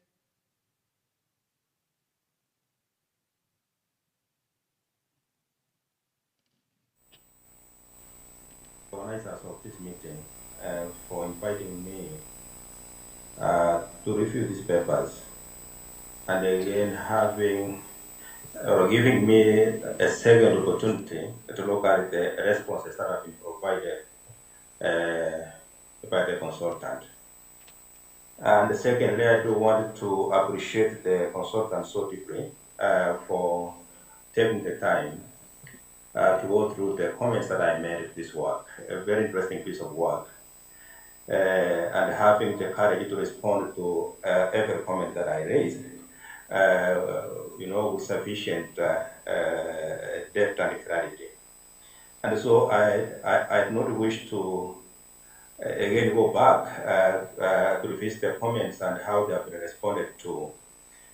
But I want to make brief comments really about this work, how important it is, and what I think we can take forward in terms of thinking of higher education, and not only in Ghana, but across the continent. Because I still think that the issues higher education institutions are grappling with across the continent are the same. And most of these institutions have had the same history, the same contestations. They have been impacted by the same external forces. They have had to implement almost the same package of external imposed reforms. And therefore, I think across the continent, we are pretty much discussing the same kind of issues, but in different contexts. And so I wish to straight my very brief comments. First of all, I guess within the spirit with which this work was commissioned. And secondly, in terms of the spirit to take this work forward, and I just want to make 4 broad comments revolving around deriving from this work, but revolving around higher education, state relations across the continent. But of course, with specific reference from what is happening in Ghana, because I've read the paper and I've had a chance to, look at the kind of literature that is emerging from Ghana and how it's trying to frame issues going forward. My first point relates idea to what I see as emerging across the continent, more specifically to Ghana, and that's why I took time in my previous comments to focus more on the 2019 Public University Bill. And 3 positions emerge, and all positions are pointing to a desire to have public universities brought more within the purview of the state, not as an end in itself, but as a way in which the greater public good can best be protected. And 3 positions emerge from this kind of argument. First of all, that the period in which universities have been left to experiment with their own ideas, especially in regard to generating own resources, but also having varied admission criteria and introduction of new programs as kind of decided to a situation where public universities have become more and more exclusive. More and more students are not accessing the institutions, especially students from lower socioeconomic quantiles. Those who are accessing this maybe end up in poorly funded programs, poor resource programs, poor quality training, not much funding being devoted to research and academic renewal, all that kind of stuff. So, and that this has often been used as to make an argument that really universities need, public universities need somebody external to oversee what they do and how they do their programs for the public good. And therefore, we have had, suggestions for greater state steering of what happens in the universities, beyond giving the universities money, beyond, establishing bodies, external bodies that oversight the universities. There's an argument that the government should be more involved. Just because governments are elected by people, therefore they have a mandate to make sure that the public does not lose out from institutions that have been set up with the public as a justification for the existence of institutions. So that's one. But the second one is the very idea of understanding about the public good. And of course, this goes back to what in the first place led the university to do what they have done, even public university privatizing. And the argument, of course, was that the universities, whatever they do, ends up, having more individual as opposed to public benefits. But an argument has been made that whatever it is, even if the high returns get to individuals, at the end of the day, the skills that are awarded from higher education institutions are exercised for the public good. Professionals, doctors, teachers are teaching the public, and therefore there is a sense in which even if one is getting higher private returns from a higher education package, at the end of the day, the skills are exercised for a greater public good, and therefore it is important for the state to oversee how this happens.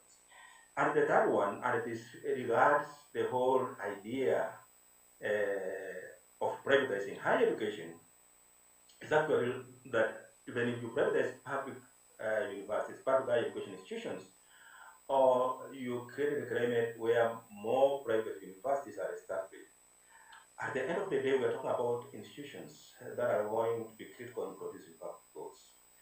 And therefore, the state needs to have a say in how this happens. Otherwise, we end up in a situation where institutions are making claims to contributing to the production of public goods when they are actually serving, a small elite. Again, taking us back to history of the arguments that in the first place contributed to the current contestations about public universities taking a colonial model, that was focused on training a few elites, first of all for the colonial administration and after independence for the post-independent countries. And therefore, I think it's important to frame our arguments if we are thinking about policy discourses and if we are discussing about state university relations, as these workers try to do. It's good we have an understanding from the outset that we do not have an harmonious understanding of how this should progress. And we do not even have a very uniform understanding of which public is being served by these institutions. And this, makes me remember the paper,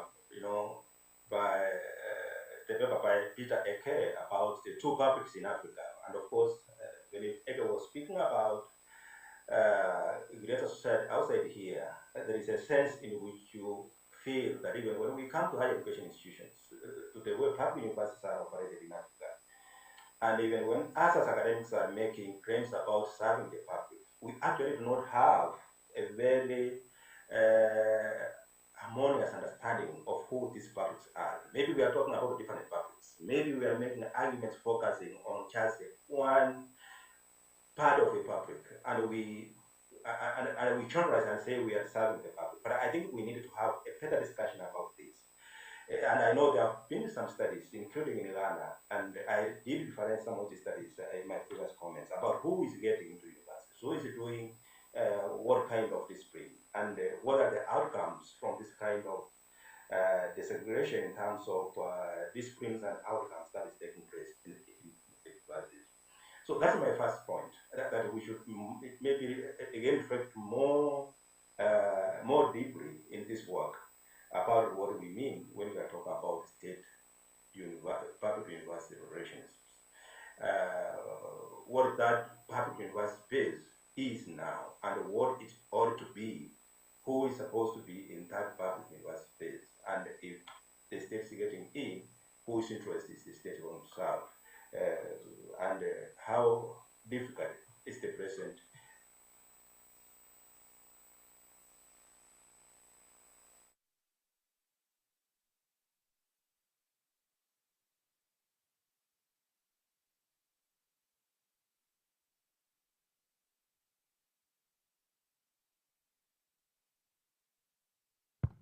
Thank you.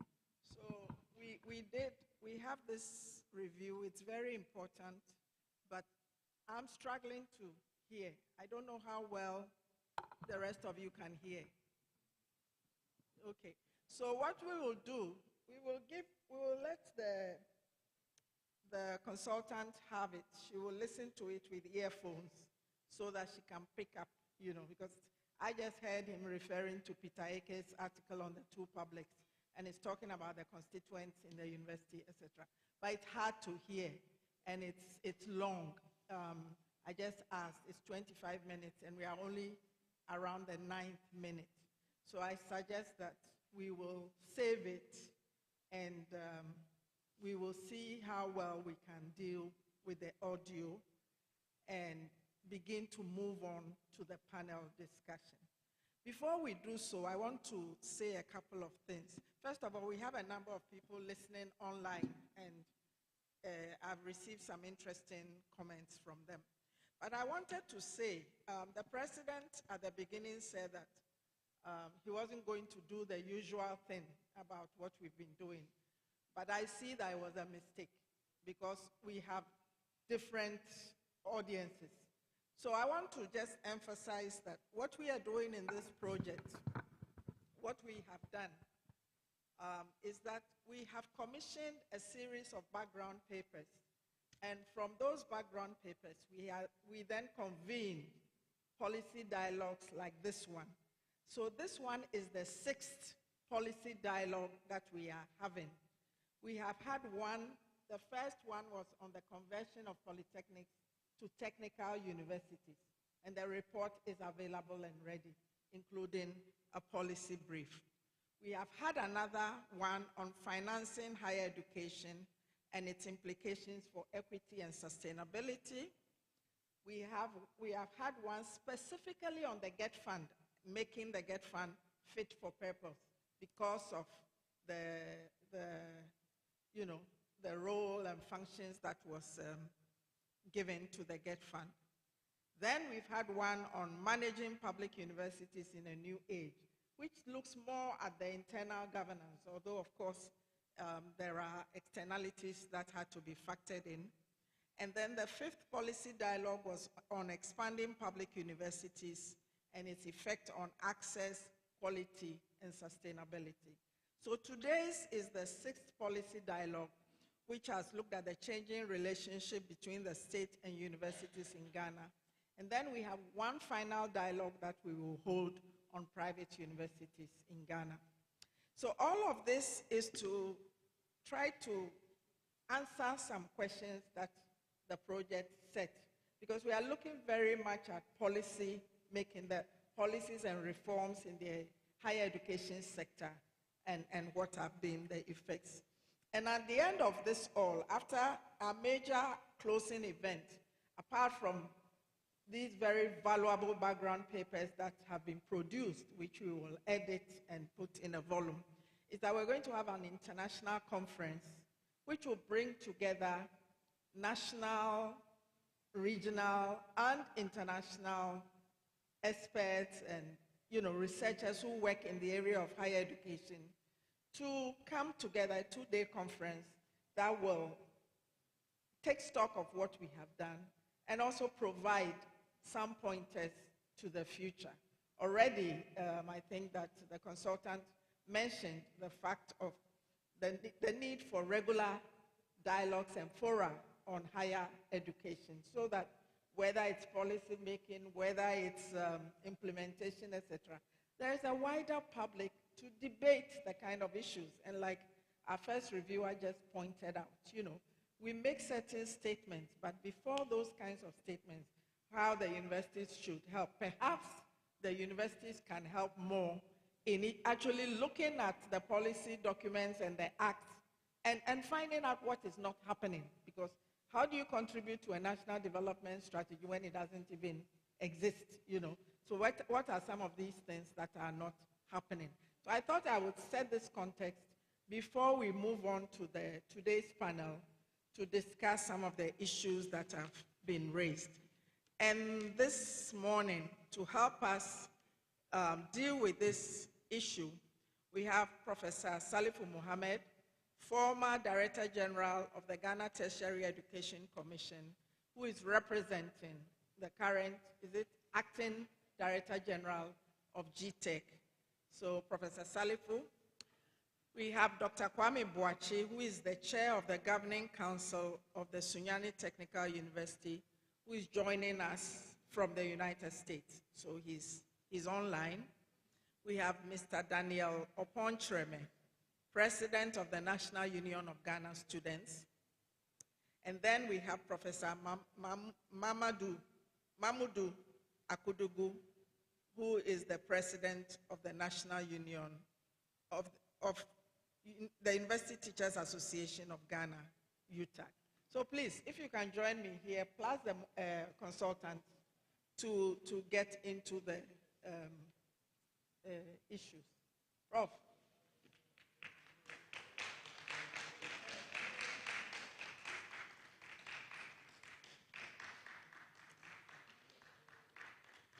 So luckily for you, because there are two of us women, we give the impression of some gender balance that doesn't exist. Please sit down. Yes. Give it to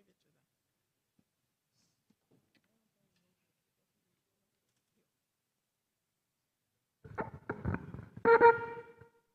So thank you very much, gentlemen and lady. As we know, we are discussing this very interesting and complex topic. And the consultant has already aided us by presenting us with this model of the state supervision versus state control continuum, and showing us at different points in our history where states have tried to do this, more the supervision or more of the control. And she notes in her paper that the relationships are shaped by the priorities of governments and in response to internal and external factors, but that universities are not passive recipients. And I think the point that the second reviewer was trying to make about the different publics in the university is that within universities, you have students, you have workers, you have what the consultant calls senior management, you have teaching staff, you have administrators. So the interests are not necessarily the same. They're different interests, and there is some kind of competition, or I mean, each of them is trying to advance. I doubt that when NUCS has an issue, they think very much of what UTAG or TEU or FUZAC might think about it. For them, this is their issue that they are going to make. So, Doc, getting you to wake up so early, I hope you have your coffee with you. And in your capacity as chair of a governing council of a state university, I'd like you to have the first goal and perhaps say something of your experience of the relations between the state and public universities in Ghana. Dr. Kwame Boachi, I'm addressing you. Oh, okay. Yes. Thank you very much. And good morning, or is it good afternoon over there to everybody? Yeah. Yes.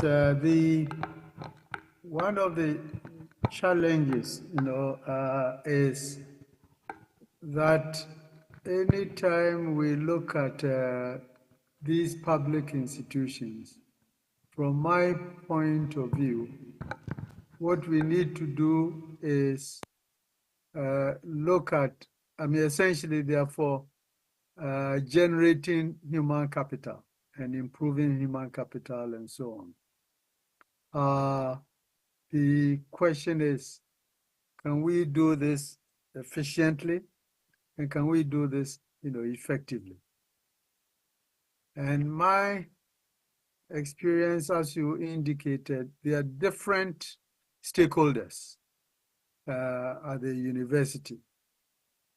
And quite often, most of the time, they look at their narrow issues.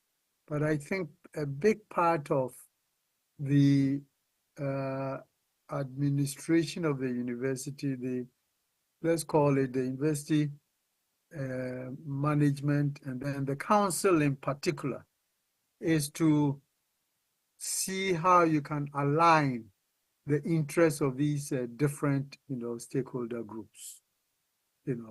So, for example, in interacting with GTEC, which is the regulator, the GTEC may be perceived quite differently by the unions, by staff of the university. But I think a major part of what the council can do is to create a smooth interface among all the different, players. And it is tough, but I think it can be done.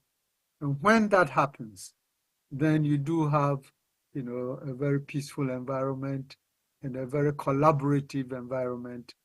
And whatever national development may have been articulated will be much more easily achieved.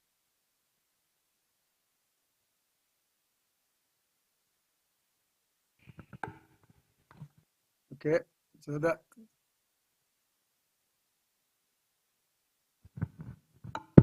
Thank you very much, Dr. Boachi. We'll come back to you. I am going to move to Professor Salifu. First, for some general comments on the paper, and then I will ask you some questions about GTEC and its role.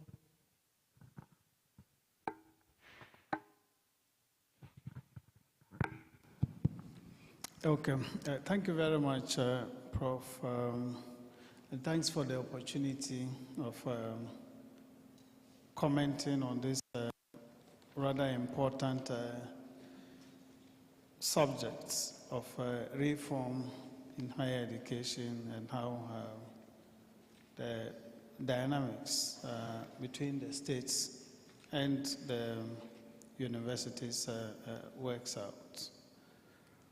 I think the paper itself, I've learned a lot, from the original paper. There are many insights that I have gained from that. Coming here, I thought that I had everything covered as far as reform of higher education was concerned. Prof. Tego, who hired me as executive secretary of NCTA, would recall that at the time I assumed office, the transition of the technical universities had just begun.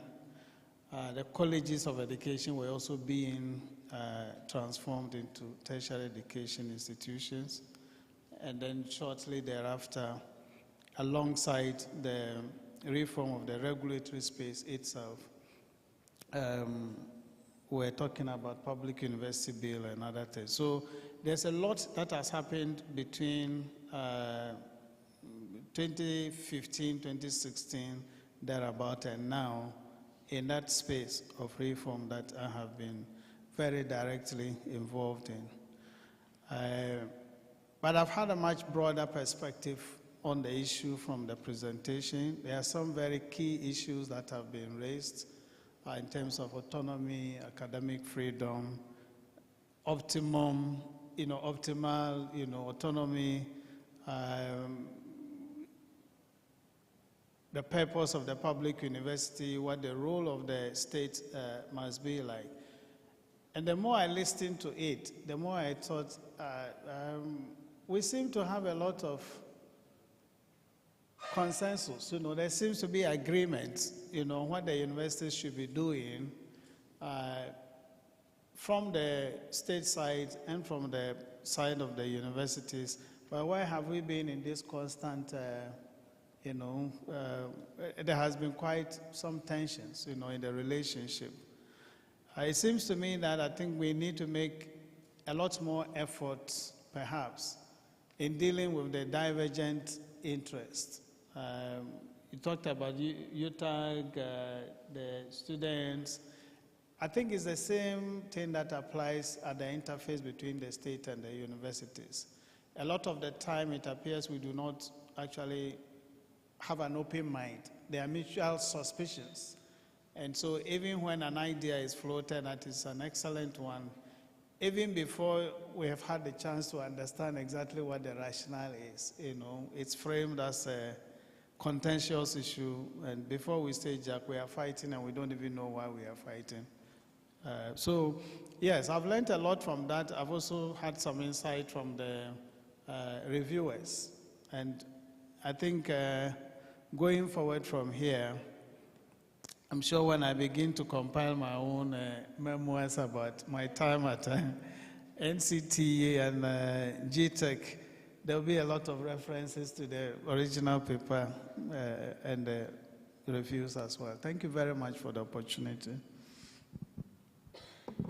Thank you very much, Prof. Salifu. I'm going to move to Mr. Chairman for his initial comments.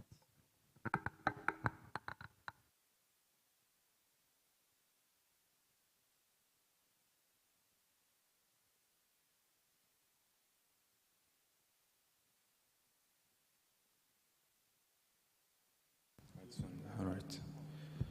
A very good morning to us all. First of all, I want to thank you for the opportunity given to the National Union of Ghana students to highly partake in this important session.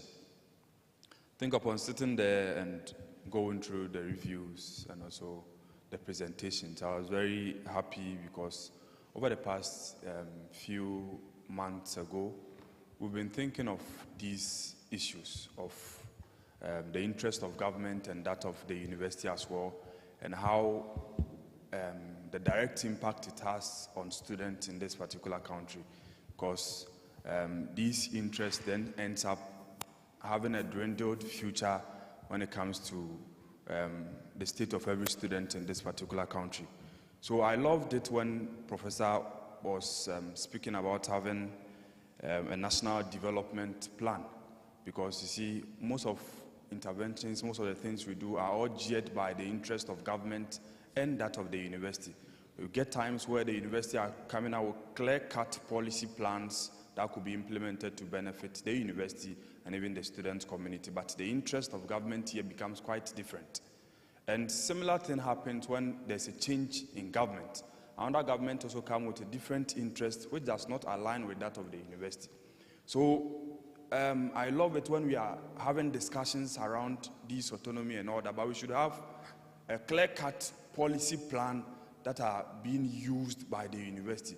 So when an autonomous university is working with a particular plan, we then don't get a lot of interventions from a government with a particular interest, because we've had countless occasions where we have clear policies that are being about to be rolled out, and then the interest of the government or the certain particular policymaker does not align with that of the university, and at the end of the day, those things are dropped in the trash can.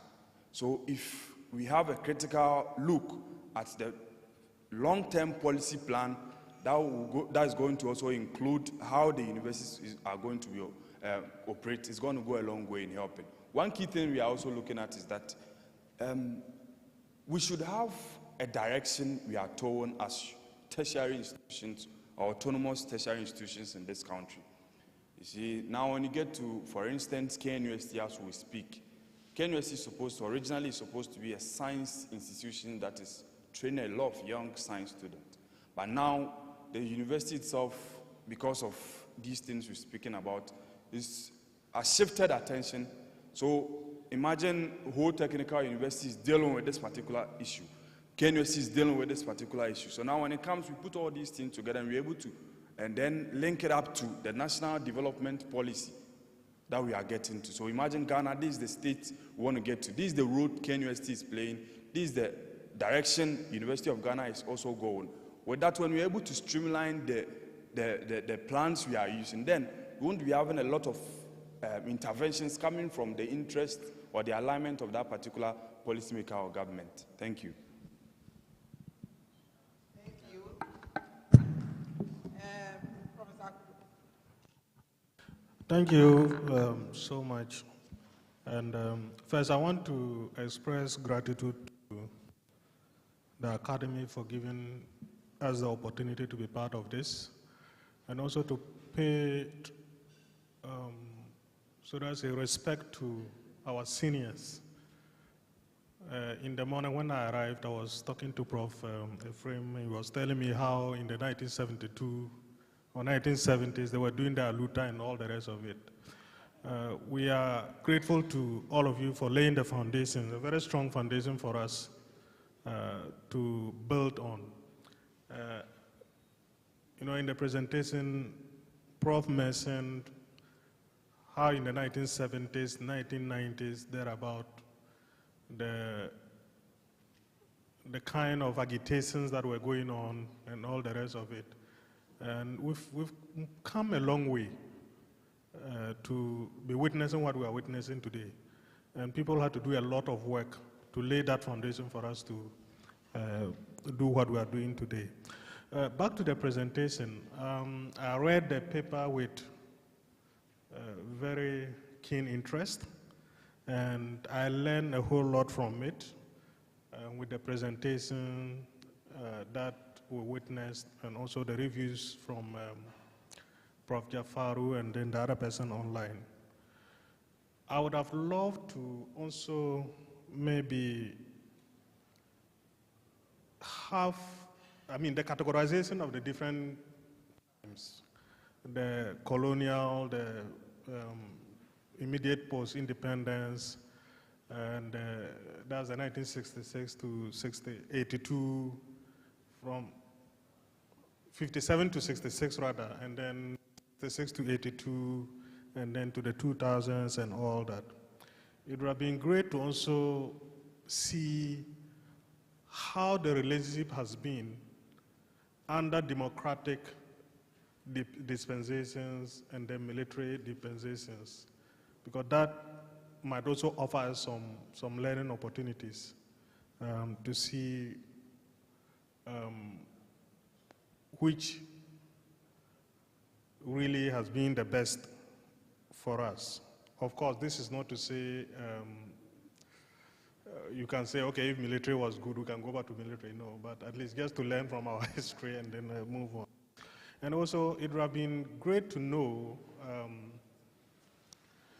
the technical universities are set up more or less like the PUB, because they have one act governing all of them. And then the traditional universities still have their independent acts and all that.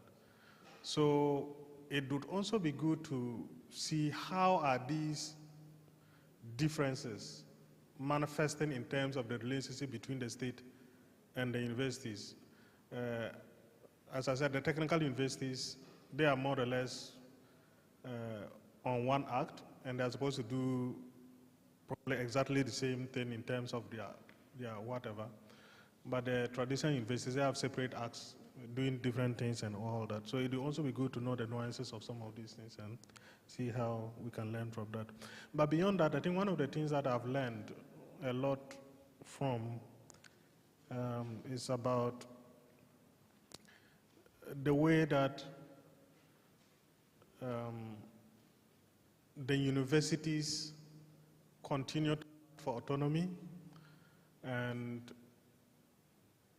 the autonomy as to whether it's a legal autonomy we are fighting for or practical autonomy is something that we have to also look at. I think Prof. Jafaro mentioned about the fact that yes, you can be legally autonomous, but practically it may be something else.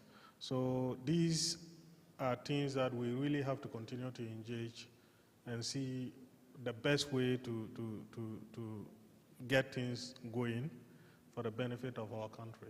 Thank you.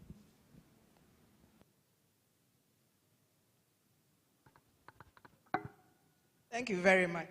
So let's look at some of the issues that the paper raises. Madam Moderator, can I give a few comments about the paper? Yeah, because you asked me a very specific question, which I attempted to, answer. But I read the paper, I followed the presentation, and I do definitely have some thoughts on the paper. And the first is that really everything about a higher education should be driven by our desire to develop human capital. In Ghana and Africa in general, we have this, what I call the paradox of abundance with poverty. So, and human capital is really critical to breaking, that, paradox. And as a result, of course, all the effort at these universities are sound. I mean, they are good for the nation and so on. But I think it's important to ask, are we doing it effectively? Are we doing it efficiently? And I know the paper, attempted to raise some of these issues. And in answering, really, there are three things that I believe one needs to look at. How do you establish these institutions?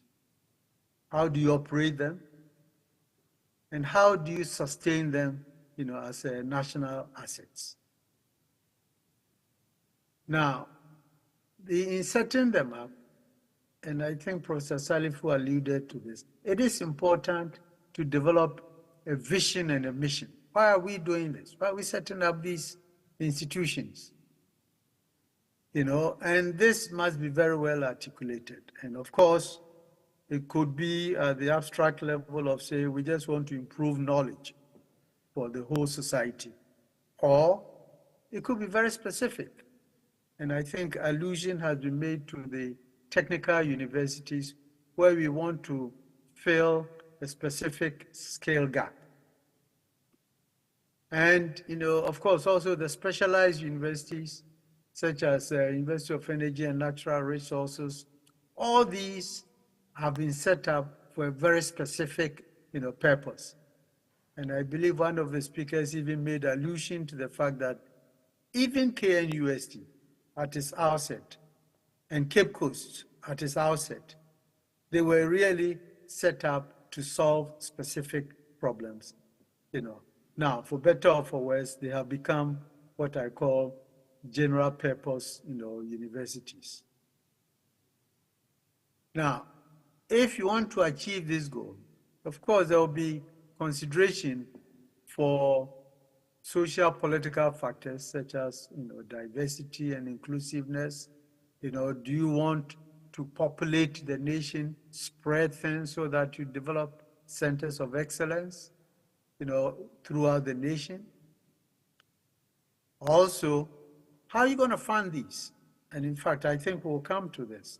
one of the biggest challenges, in all these universities is the funding. And in fact, many of the problems that we will observe relate to attempt to solve funding because there isn't a reliable way of providing the funding. Each institution resorts, to its own, measures.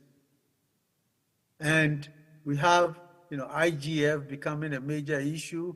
And in fact, a lot of the mission drift is a result of, wanting to fund these institutions and make them sustainable because the state has not devised a mechanism, to do that.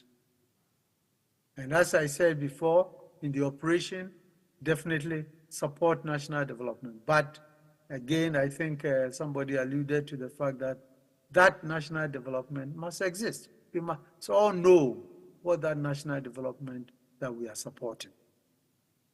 And we need to provide, innovative measures, for disadvantaged groups. How do we make sure that groups of special interest, such as females, poor people, and so on, are adequately supported? We need to provide, career guidance in these institutions, and very, very importantly, find ways to avoid the mission drift. Otherwise, over time, we are going to have everybody doing everything. And I know, Professor Salifu has tried very hard, to fight this, and I think it has been a major challenge, for him. And perhaps, maybe we cannot afford as many universities as, we have been, forced to set up for political considerations. So one of the discussions would be, what can we really afford? What can we be productive about? How can we be effective? It is not enough just to have these institutions, and then because of competition among themselves, we tend to lose, the focal point of collaboration, so that, and I think it was Salifu said that there really is a lot less disagreement than there appears. But we tend to emphasize these so that we can gain some advantage. The paper, again, for me too, has been very revealing, shown a lot of factors that we need to address if, higher education is going to move, ahead in this country. And I'm definitely open to ideas, and then also share whatever ideas I have. Thank you very much, Madam. Thank you very much, Dr. Abuachi. Obviously, it was worth waking up early. Thank you. But as I've said, some of these issues, for instance, in the last dialogue on the expansion of universities, we dealt with the issue of how many universities does Ghana need, what we afford, etc. So these issues of, political considerations, funding, the need for human capital, all of those things are there.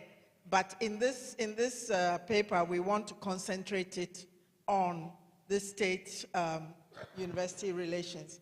But again, Professor Kofinti raised it in his opening remarks, the issue of function, the issue of funding, institutional autonomy, and accountability. And our reviewer has also, one of the reviewers has presented us with another concept, whether we will look at embedded versus this institutional autonomy. And I'm sure that in the revisions, the consultant will look at that. I want to look at some of the recommendations that the consultant makes. I don't think that anybody would dispute the need for regular fora such as this. If government finds the need to regularly meet with industry players, etc., why is there no established forum to meet with higher education players, not just at the level of vice chancellors, but really representing the different constituencies in the university. And she also raised the issue of the cultural and communication divide, that in a way we are like an esoteric community. We speak our own language. So she advocates this lobbyists, but later she calls them government relations officers, and an extension of the PR department, if you like, in universities, who will review bills and policies. In fact, one of the starting points of this project has been that the policy space, there's usually very little discussion. So Professor Salifu alluded to suspicions, distrust, etc. Because I think that genuinely people do not feel that they have been adequately consulted. Often some decision is made and it's a take it or leave it.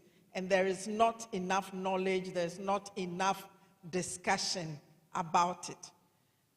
As to whether, and this is what I'm trying to seek your views on, how should this cultural and communication divide be adequately bridged, you know, especially given the strengthened powers of the regulatory bodies. I think the consultant mentioned a 20-year jail term for vice-chancellors who do not comply with some regulation or other under the Act, and whether this is not symptomatic of this desire to control, to say that we have the power to do it.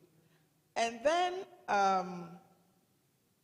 the issues around what is happening in our universities themselves, the corporatization, the senior management syndrome, which makes, it divides the public further. Not only do you have the teaching staff and the administrative staff and the support staffs and the students, etc., but now you have senior management versus the rest of the academic staff, you know. And so we hear, she suggests more decentralized decision making. But at the same time, the university has become very, you know, the metrics. I work or used to work in an institute where there are a variety of interests and disciplines. And now you get an edict that you have to come up with 3 things on which you will be assessed, you know. And it's like, what does that mean? And how long do you keep with these 3 things, you know?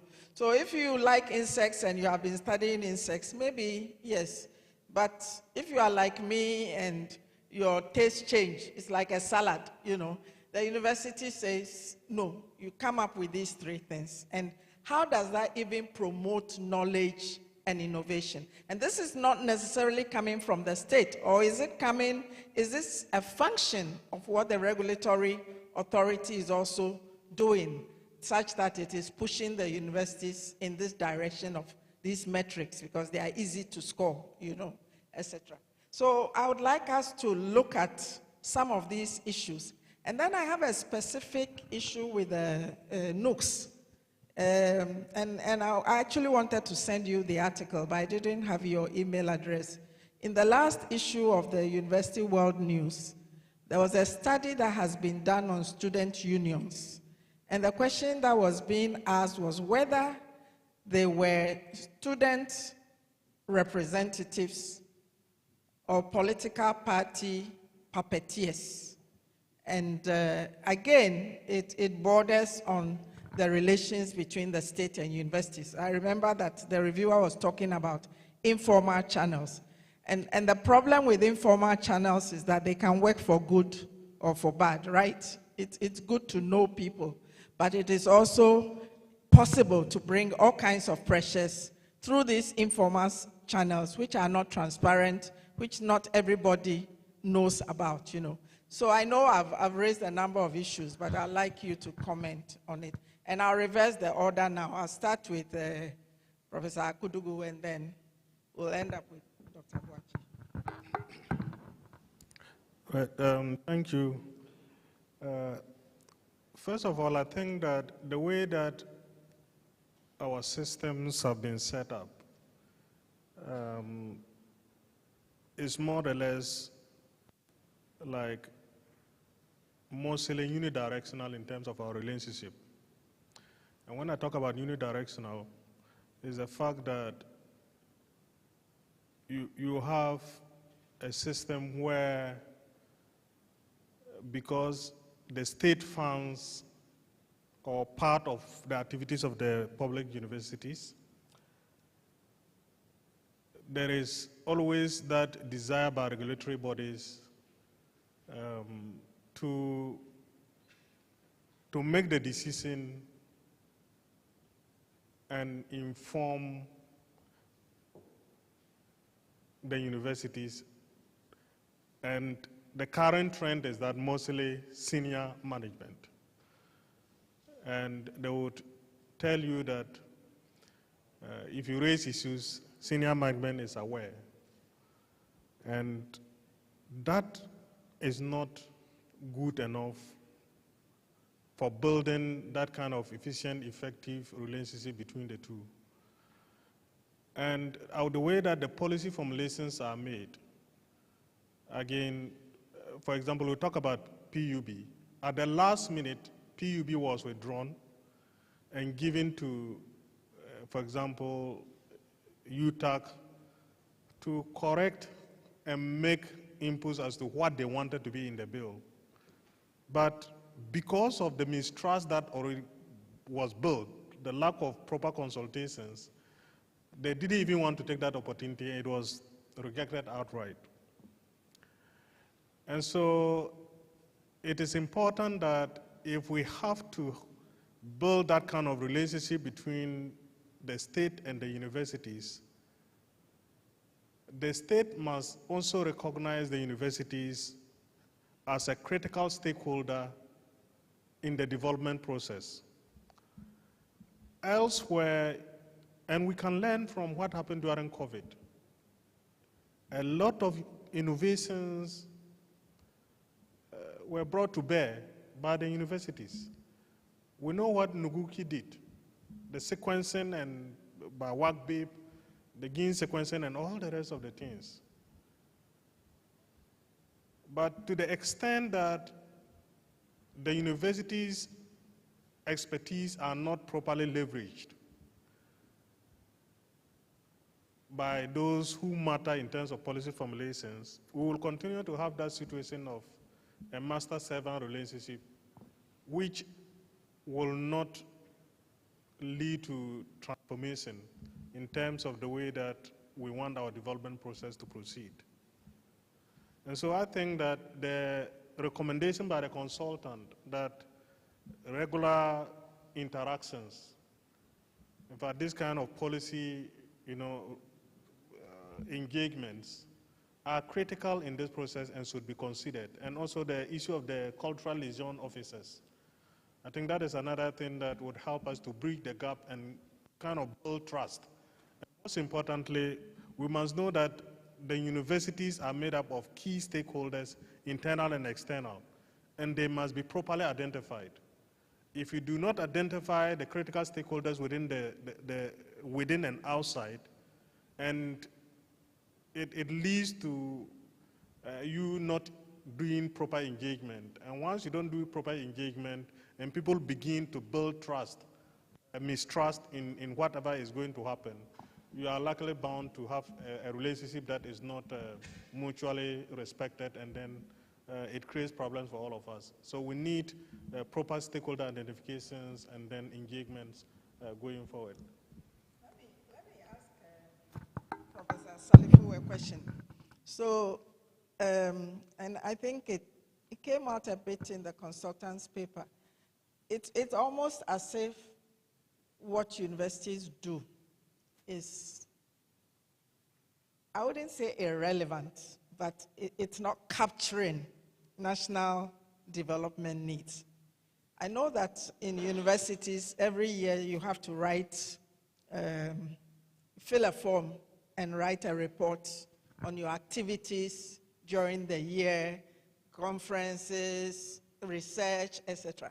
So what happens to those outputs? How is it compiled so that relevant authorities know that these are some of the issues, these are some of the areas that are being researched? Like the example that Professor Akudugu gave.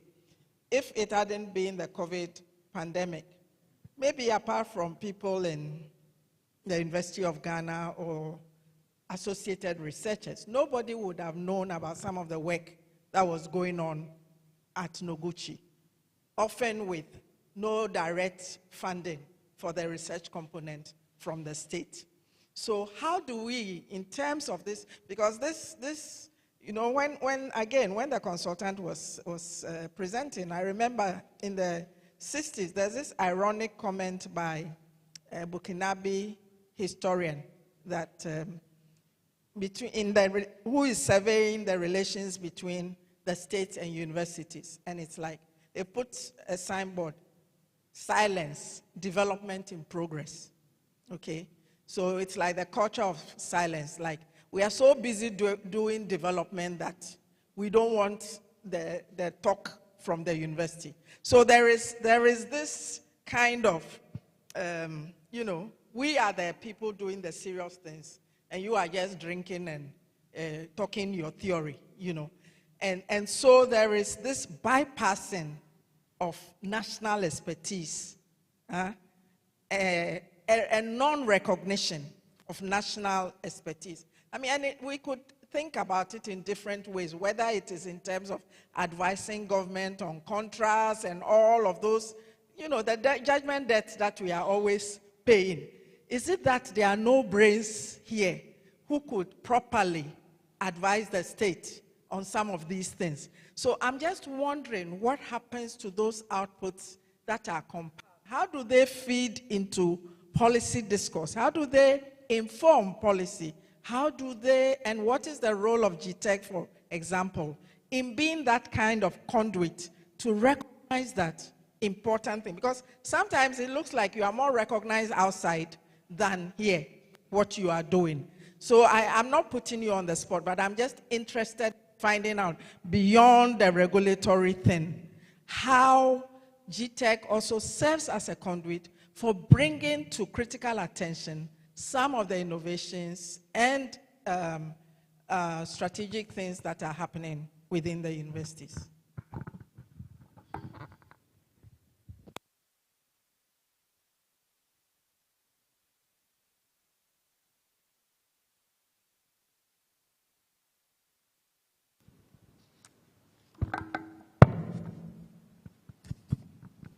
Hello. Yeah, Prof, that's quite a loaded one for me. Number one, I think I need to issue a disclaimer. So as I sit here, I don't have the locus to speak for government or to speak for GTEC. I sit here in the capacity of an academic like any one of you who found himself in the mix of higher education issues at the national level in terms of superintending over a regulatory body and having been involved in all these conversations around reforms, the purpose of the reform, how to make higher education institutions much more purposeful and fit for purpose.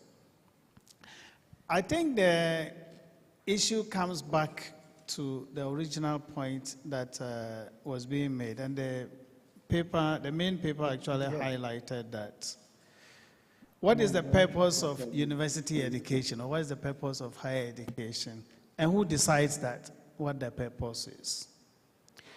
There's a lot to be gained from much more direct communication and conversation between the state side and the universities, because you get to understand each other much better. Fundamentally, I think the biggest problem we've had has been even contention on the fact that, look, people sit in the university and they resent the idea they resent the idea that somebody in government is telling them that this is what the university ought to be doing. But the bottom line is this. In terms of the purpose of higher education or education in general, our governance instruments are pretty clear on that. The Constitution itself sets the pace. So if you open the Constitution, you will see there are provisions about educational objectives, and there are also provisions about educational rights. Now, it's the responsibility of the state to ensure that all these things are, observed and come into fruition. Now, you take it another level, the government that is in place at any point in time is the one whose responsibility it is to set up the systems and the structures to be able to realize this. The university just happened to be one of the institutions of state, public universities, so to speak, one of the institutions of the state that are set up to realize the broad objective, national development objectives, as stipulated in the Constitution. And the point I was making was that if we learn to appreciate each other's roles properly and respect the roles that we all bring to the table to be able to accomplish the overall objectives, I think we'll be making much more productive engagements and progress than, the mutual suspicion that has characterized the relationship. I get the sense, that there's a feeling that the investors usually are not very much involved because there's talk about tertiary education policy, the public universities bill, GTEC, and all these things not having received a lot of consultation. I referenced Prof. Tego from the beginning. Prof. Tego will tell you he superintended, actually he led the process of development of the tertiary education policy. Well, how the document itself eventually was approved, that's a different thing. But therein lies the point about recognizing where your role as an advisor, as an operative, at the implementation level, vis-a-vis the one who is setting the policy direction and therefore trying to align you with the national development objectives. So, if we understand that, I think it will help us a lot. And the recommendations do indicate that about, getting much better understanding the relationship officers to communicate in the language that the politicians understand. I think the best language we need to guide that relationship is demonstration that what it is that we are doing are directly responding to the needs of national development. There's an argument that we don't even have a national development plan, certainly not a long-term thing. There was talk about 40-year development plan, and across the political divide, you had sentiments about, no, we don't need that, it's too far off, and I know, for example, if there's no development plan at all, there's education sector, what do they call it, sector plan. Education sector strategic plan 2018 to 2030. That exists. But a lot of the time, and this is talking from the role of GTEC, a lot of the time, GTEC superintends over the budget, preparation of the budget for the sector. Now,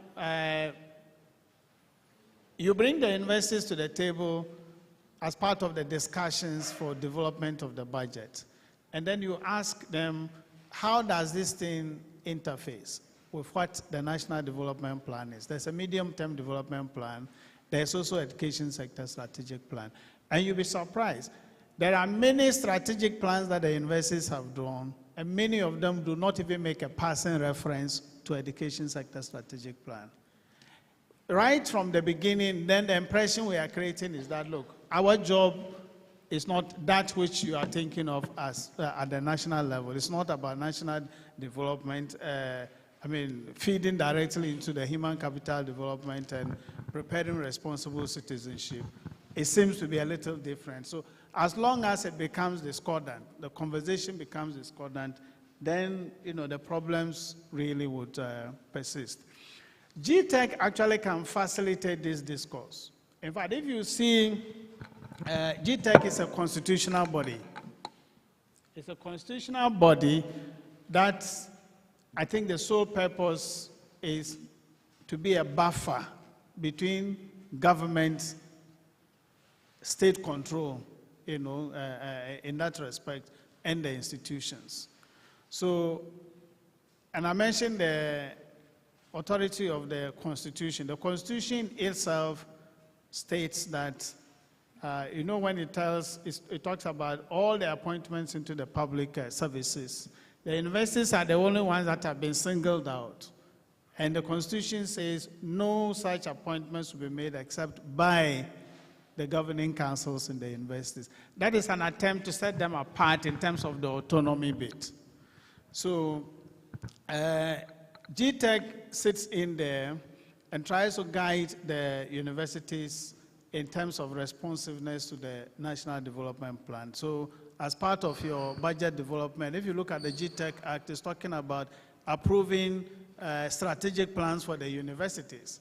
So in the course of that engagement, we'll have much better alignment to those national development aspirations. And I think that as long as that happens, I don't envisage any significant tensions between persons who are sitting up there and they are being bashed about preparation of graduates who are not fit for purpose. The industry people are here, they say it all the time. And we have unemployed graduates, and then you start wondering, then, are we really doing the right things? Are we duplicating each other's efforts? We're talking about KNUST having been set as a science-oriented institution that has drifted somewhere. The role of GTEC is also to make sure that we get sufficient synergy. There's a policy of differentiation and diversification. Everybody plays their individual roles and everything adds up towards what we expect the individual institutions to be bringing to the bigger table. So yes, GTEC is in there. GTEC is not supposed to micromanage the institutions. It's really supposed to be essentially a facilitator for the efficiency and effectiveness that Dr. Boachi was talking about.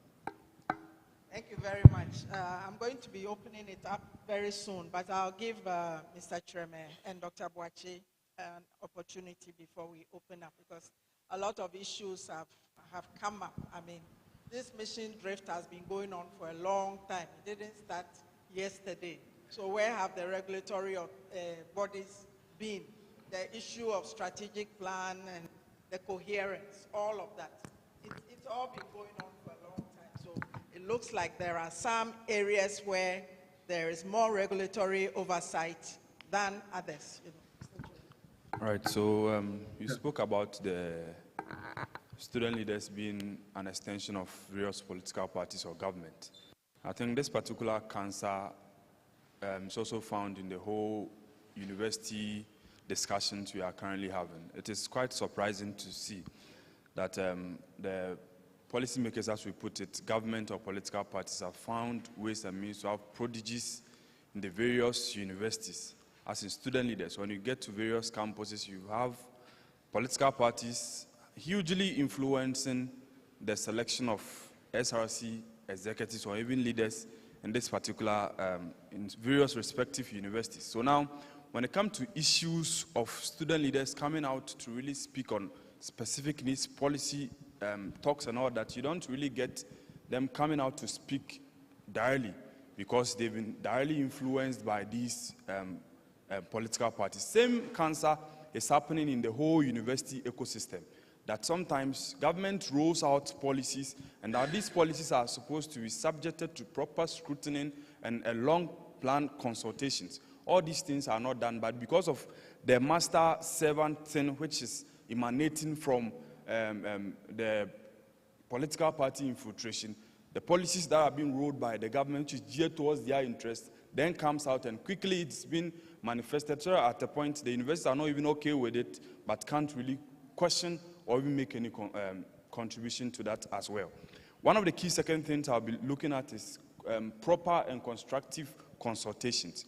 One key thing we are lacking here is proper consultations.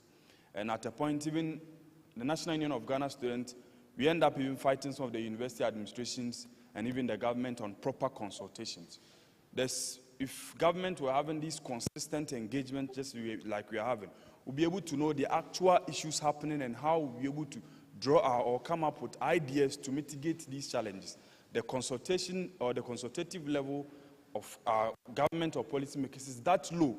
And if it is heightened in our various university front, I do believe it's going to go a long way in helping. Currently, as we speak, we've been recently fighting for the uncapping of GET fund, because most of the things as was identified in the research paper, I really loved it, because the uncapping of GET funds we've been pushing for the past years will go a long way in solving a lot of challenges. This comes to this fact when student leaders stand as people who are always pushing for the right things to be done. Government whose plans does not fall in line with ours will start with a lot of victimization, will come with a lot of threats. So they find ways and means to get people to be in the helm of affairs such that most of the happenings, they push it through quite simply, and it's been implemented on our university campuses, not serving the main plan and purpose of the universities that they feel should be implemented. That should go a long way in changing the fortunes of the university. But now, because of the master servant system that is being used, the policies are being rolled out, it comes, and then it's been implemented outrightly.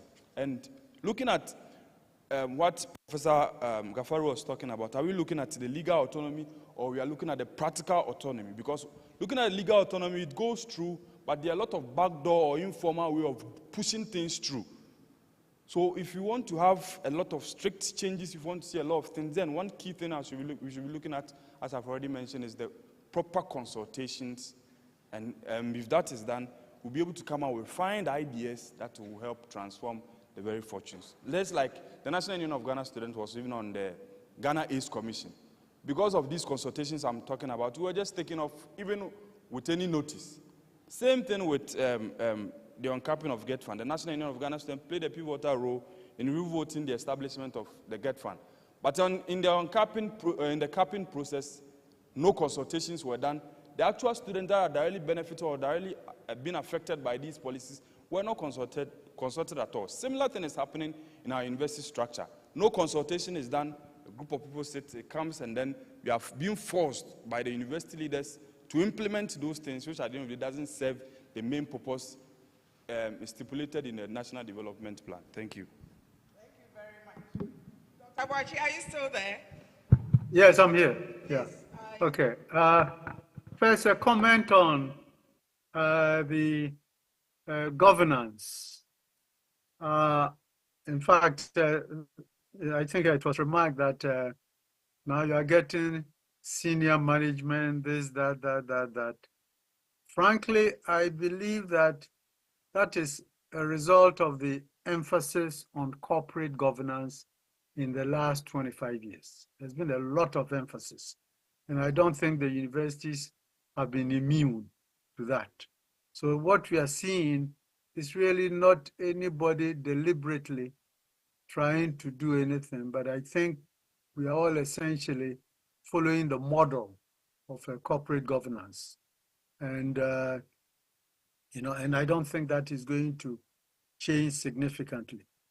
But we can have more transparency, where we share information much more broadly. And I'd like to take off from Professor Salifu, the education sector strategic plan. Prof, I know you said today you're not representing GTech, but I think if we use that as a mechanism to start, discussion in the, tertiary education space, I think that would help. I think GTech can facilitate that and use that as a policy tool for bringing everybody together so that we start, talking the same language, we start, having the same or at least consistent objectives, across the different institutions. So I'd appeal to you, to consider that. And in fact, I was a little disappointed that, the whole program about the education reform sort of died I would have expected that maybe it would have been improved and not killed, and really there were some good ideas. There were some good ideas in there. Some, we could not agree on, but essentially, let's pick up from that. Can we fix what were considered problems? And I think this is also symptomatic of the relationship that we tend to have. Something comes, there's contention, and then we withdraw. Instead of actually coming together to say, how can we reach a common understanding? And again, I would appeal to GTech, in particular, to use the education sector strategic plan as a tool to bring all of us together so that we can get better communication and also set the tone for how we should start behaving, moving into the future. Thank you.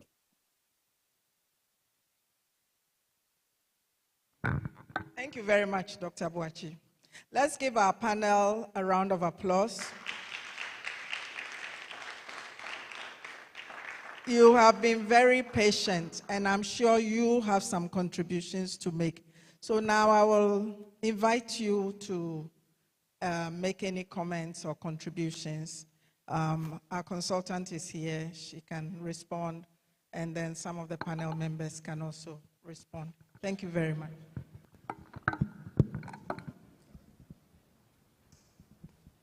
Yeah, to the consultant. I saw the earlier version of your paper, and if I wanted to make some comments about it, but time ran out on me, so I couldn't comment. The historical approach you have used looks at the dynamics of let's say, the parameters you are studying over time. And one thing I wondered is whether it will be effective to maybe take one concept and ask, how has this concept, let's say if it's about autonomy, what have been the issues on autonomy through time? This could be a summary of some sort that helps us to understand whether some issues retrogress, whether they come back over time, or whether they keep moving forward in terms of those concepts. So if we're talking about autonomy, for example, are there issues that are repeated from generation to generation, or do they say that we have resolved this issue and we won't raise it again? So that's my sense that when you trace it through time, you may miss out on the retrogression or the advancement of the concept over time. Are we talking about the state-university relations, or government, or indeed even the executive and the university relations? It is not simply a semantic question. If you think about it, that you are able to periodize it at various times, the state has been consistent, but governments have changed. So what are we looking at? The state and the universities, or government and the universities, or even more, the executive and universities? Just keep that in mind as you go.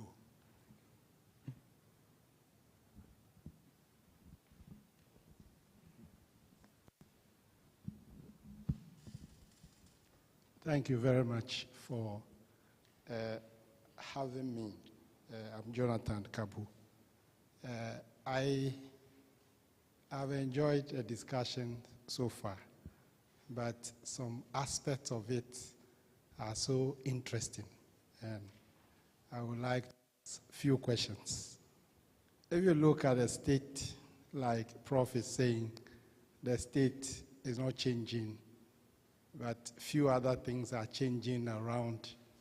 The universities are not changing. They are only increasing programs, and they are constantly complaining that faculty is aging, faculty is not there, but the desire to increase the numbers are still there because the prestige is to have more students.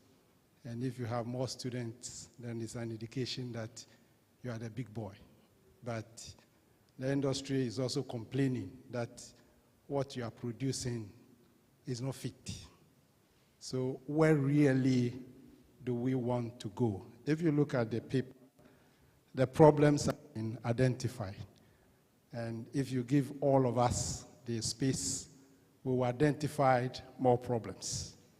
But how do we solve the problems? When GTech was saying that they participate in approving strategy, I remember I was part of one of the review of Eugene's strategy. And in that review, I asked the question that if your policy document is approved for you by government, you want to implement things in the policy, but you are unable to implement them because the universities will draw their strategic plan, GTech will approve it. But if they want staff to work, they don't have clearance. It's GTech who will give you, or it's government or the state who will give you clearance. They have approved your strategic plan that in 10 years you should do A, B, C, D. You need people to do the A. They are not giving the clearance for you to employ the people. So you have beautiful strategic plan, but you can't do anything because you have drawn your strategic plan, you have a plan you want to achieve, but somebody is holding your tail. And the person who is holding your tail have approved the document for you. So if you look at the entire relationship, it has its inherent problem. That's how I see it. Because what I have just narrated, that is a problem in itself. Because your strategic plan will be running, but at the end of the day, if you review it, you have achieved virtually nothing. If you look at the unions or the individual sequences with the university, all of them will have to go and negotiate their condition of service.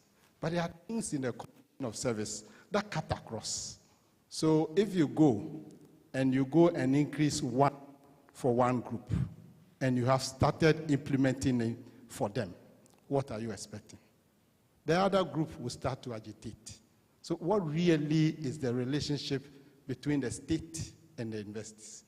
If your business is to let the universities run and run smoothly, if your business is to let the key players within it have the manpower to develop, then if you are approving capacity growth for all of them, it should cut across. But you are developing faculty. There are funds to develop them. The manpower bit of it, there's no development for them. But you have in your strategic plan that come 2024, it should be 50% graduate, 50% postgraduate. But the support is not there. So I think that the relationship is there. The problems around the relationship, we have all identified them. But I think that we need to take time and solve them one after the other. I'm sure if we are consistent at that, with time, we'll have a beautiful relationship. Thank you. Thank you. Are there any other comments? Yeah. Thank you very much. As I said earlier, I represent the Ghana Employees Association. I think that the expose has been very insightful. And as I sat here, I was thinking about, at the end of the day, all we are trying to align and get a good understanding between the state and the investors. What we are concerned about as employers is the product of these universities. For so many years, we've had cause to complain about how long it takes for us as employers to start getting value from the products of the university, simply because we feel and it's a fact that there is some kind of skill gap present, and for which reason a good number of us have to invest in graduate programs at a minimum 3 years before we start getting value. Incidentally, because we are few that put money in such programs, what tends to happen is that once they are through, we get others ready to poach. How good will it be that by the time the university graduates are coming through, minimum 6 months, they are ready to start giving us value as employers? That's food for thought. Thank you. Thank you, Prof. Ephraim.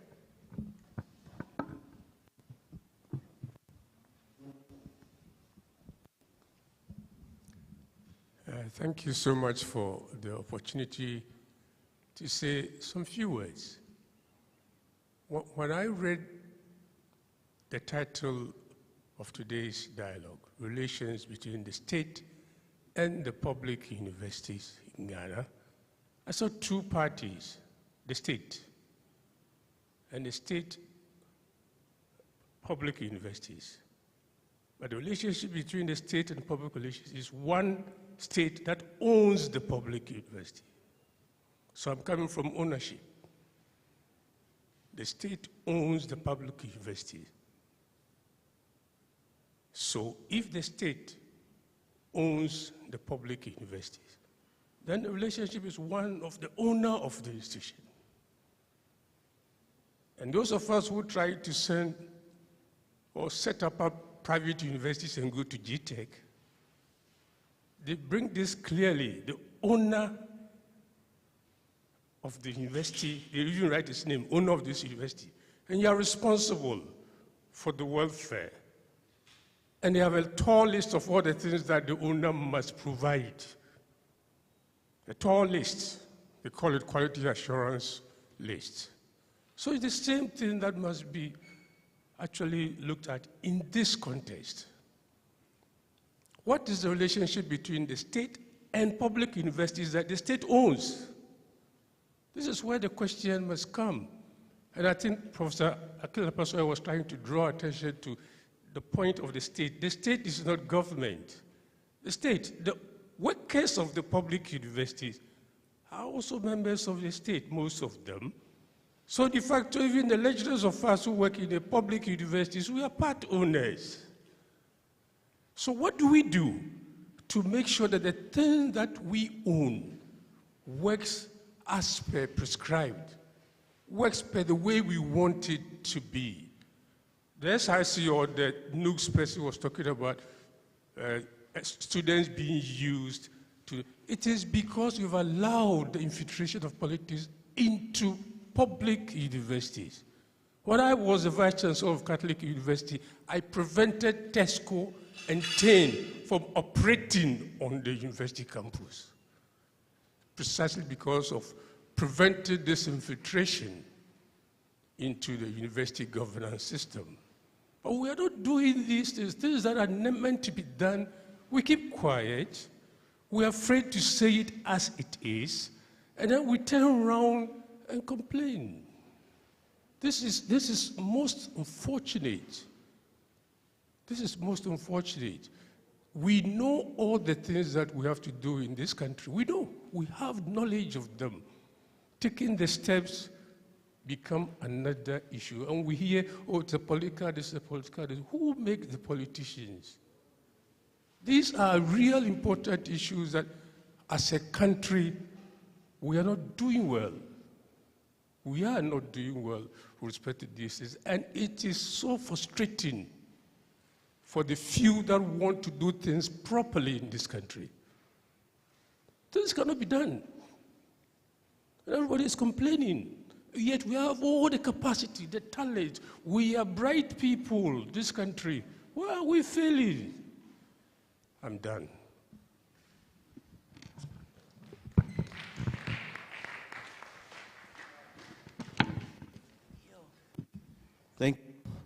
It's a good discussion, but I would like to appreciate government for a very good relationship between her and the public universities in terms of running the single spine to cater for their welfare. But this relationship is indirectly affecting private investors in terms of their human capital recruitment. Private investors, we do not ascribe to the single spine.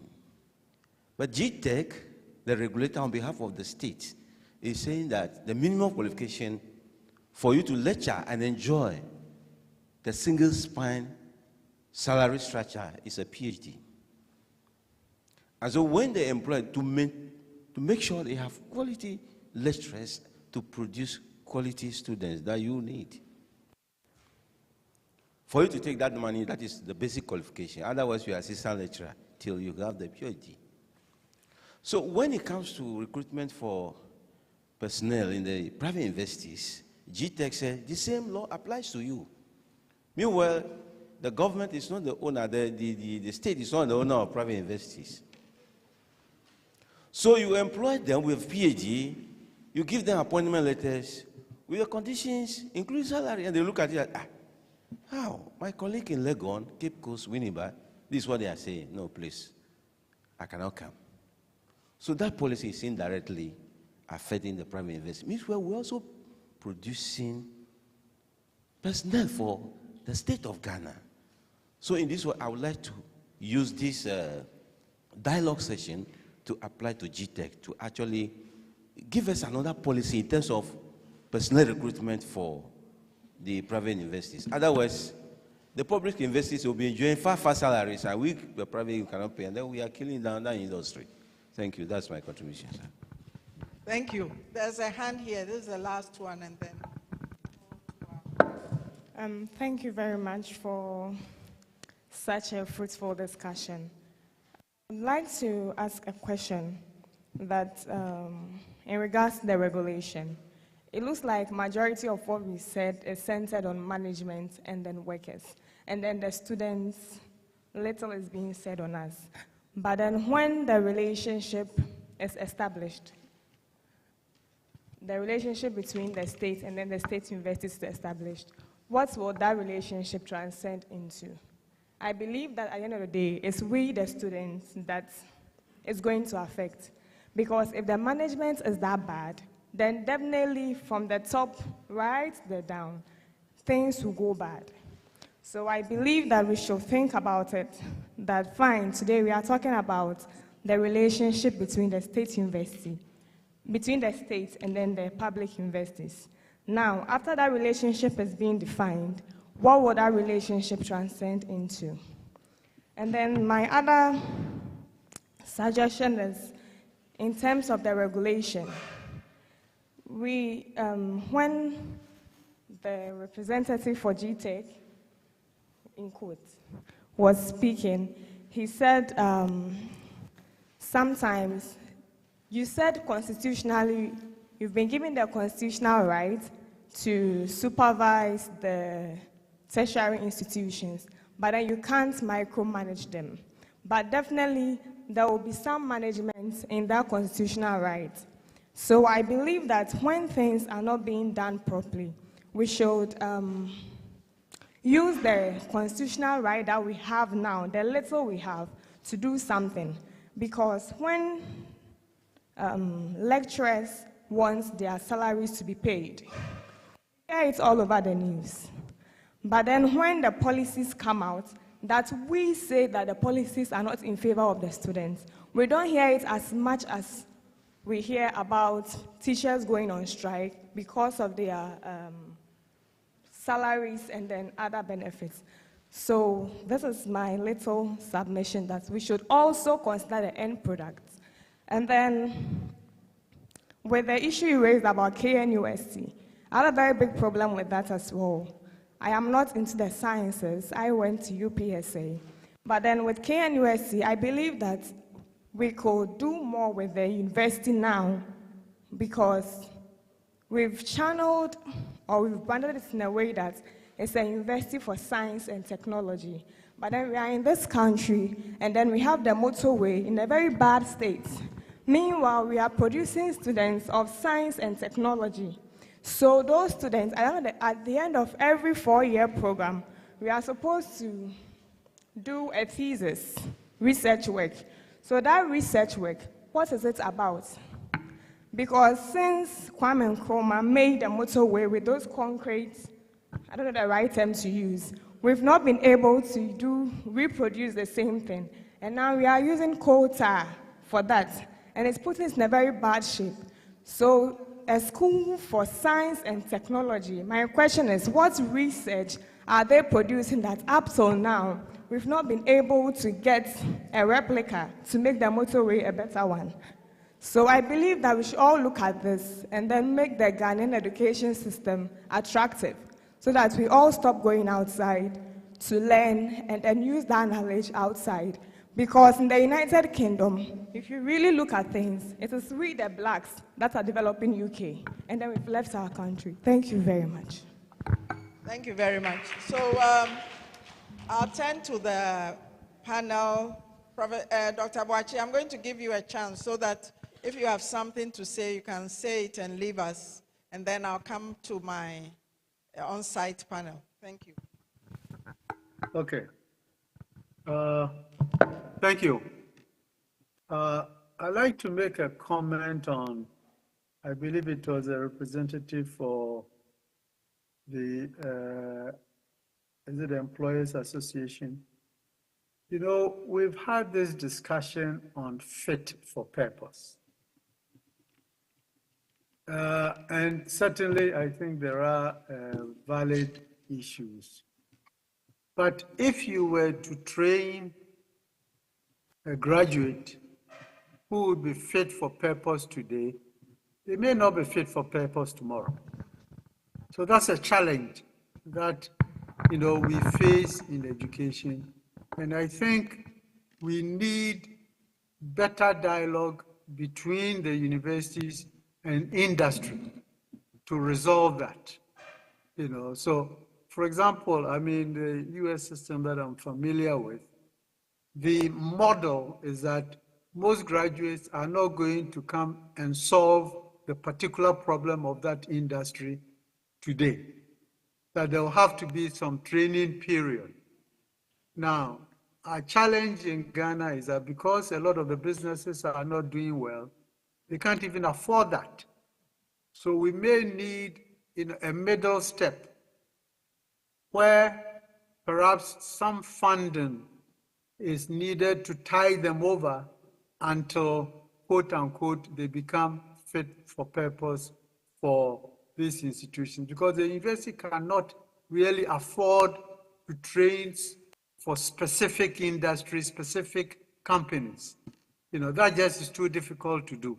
You know, so that's one comment there.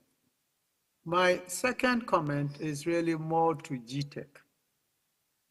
I think GTech has been pushing an approach of one size fits all.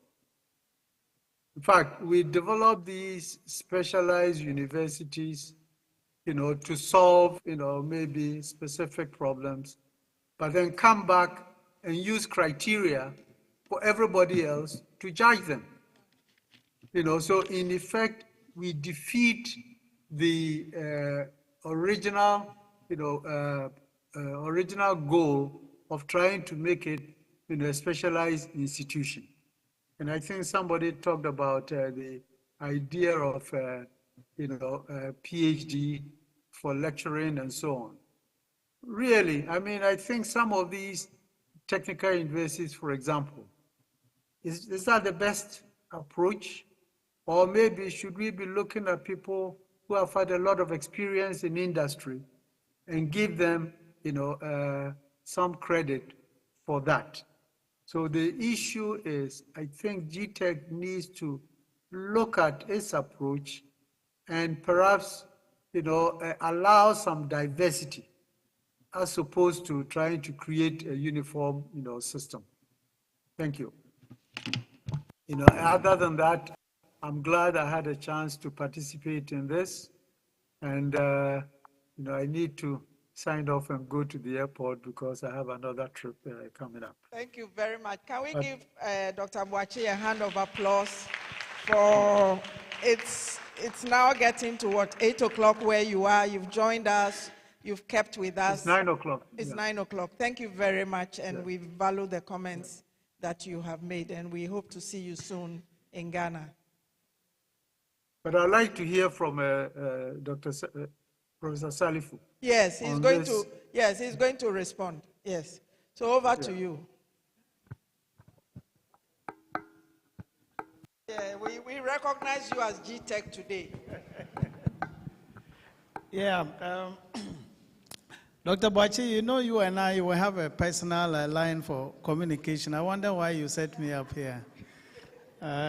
All the issues, you and I are very passionate about the mandates and mission of the technical universities.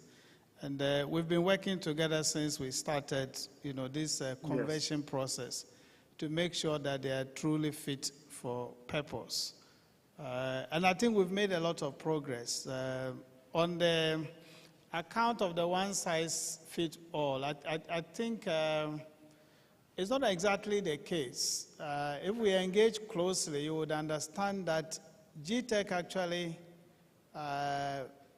insists that all the institutions need to be responsive to their mandates and niche areas. The technical universities are much more skills-oriented. They should be operating much more closely with industry in terms of preparation of their graduates. And that's why we have all these sector skills councils that they need to work with. For qualifications to teach in the technical universities, I think there's a recognition at the policy level that it needs not be a blanket PhD for everybody within the technical university system. Our starting point was that, yes, we needed both industry practitioners and academics to be able to deliver on the mandates. Usually the confusion starts where somebody comes from that kind of perspective with little exposure in the academia, and the person wants to be appointed a professor. So that becomes a little problematic. If only we recognize that before we can prepare a well-rounded graduate from the technical universities, we would need industry input and would need the academic input as well. And we employ people in accordance with the input that they put in, and their conditions will govern them as such. I don't think we would have any problem.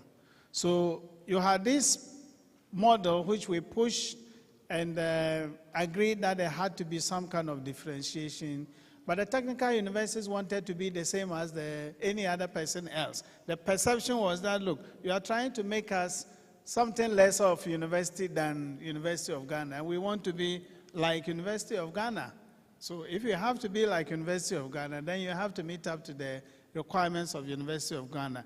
G-Tech itself, as I said, is meant to be both a facilitator and a buffer between the state and the institutions. And G-Tech has its own challenges in staying true to all these policies that are supposed to deliver for us. So, Dr. Boakye, I think we've made a lot of progress in there, and I think what we need to do is just try and streamline those procedures. And more importantly, platforms like this actually should also advocate for the constitutional status and autonomy of G-Tech itself to be upheld.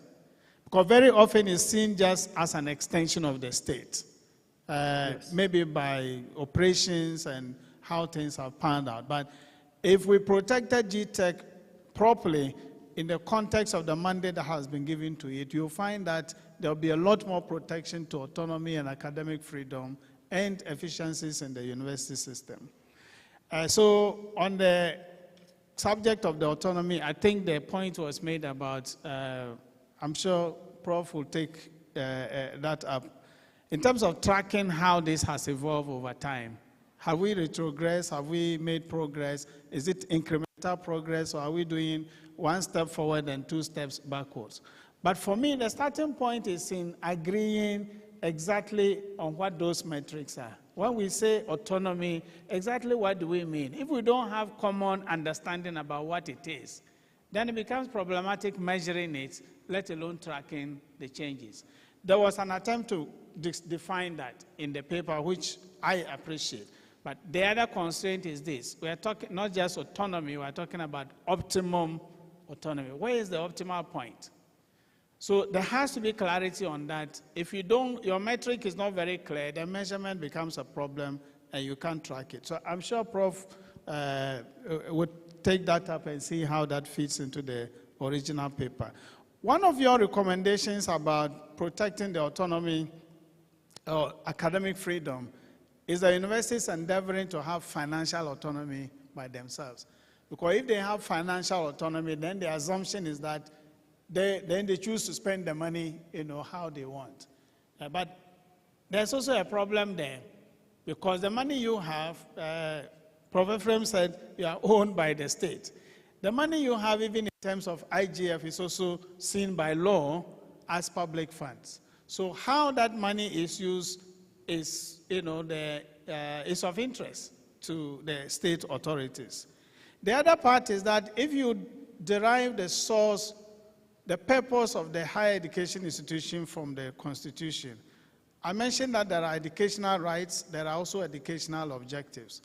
You will still be allowed to collect academic facility user fees, but you will not be allowed to fix them by yourself. You will still be subject to Fees and Charges Act, because it is somebody's responsibility to ensure that there's access, equity, and all those things that we are talking about. So we don't make higher education elitist. We want to massify that. We want to make sure that there's a critical mass of the population that is capable of accessing higher education that can get in there. So yes, financial autonomy can give you a little more of academic freedom in terms of internal organization. So for example, if you set up a particular office and call the officer whatever title, and you decide to pay allowances to that office from your IGF, to the extent that that office is delivering you some benefits in terms of improving system efficiency and bringing you even more money, I don't think any government, or state agency will be interested in, telling you how to spend the money.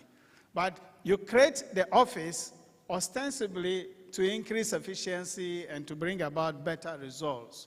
The better results are not demonstrated, but the obligation, the responsibility for meeting the commitments to that office is passed on to government. Obviously, there has to be some conversation on where the line is drawn.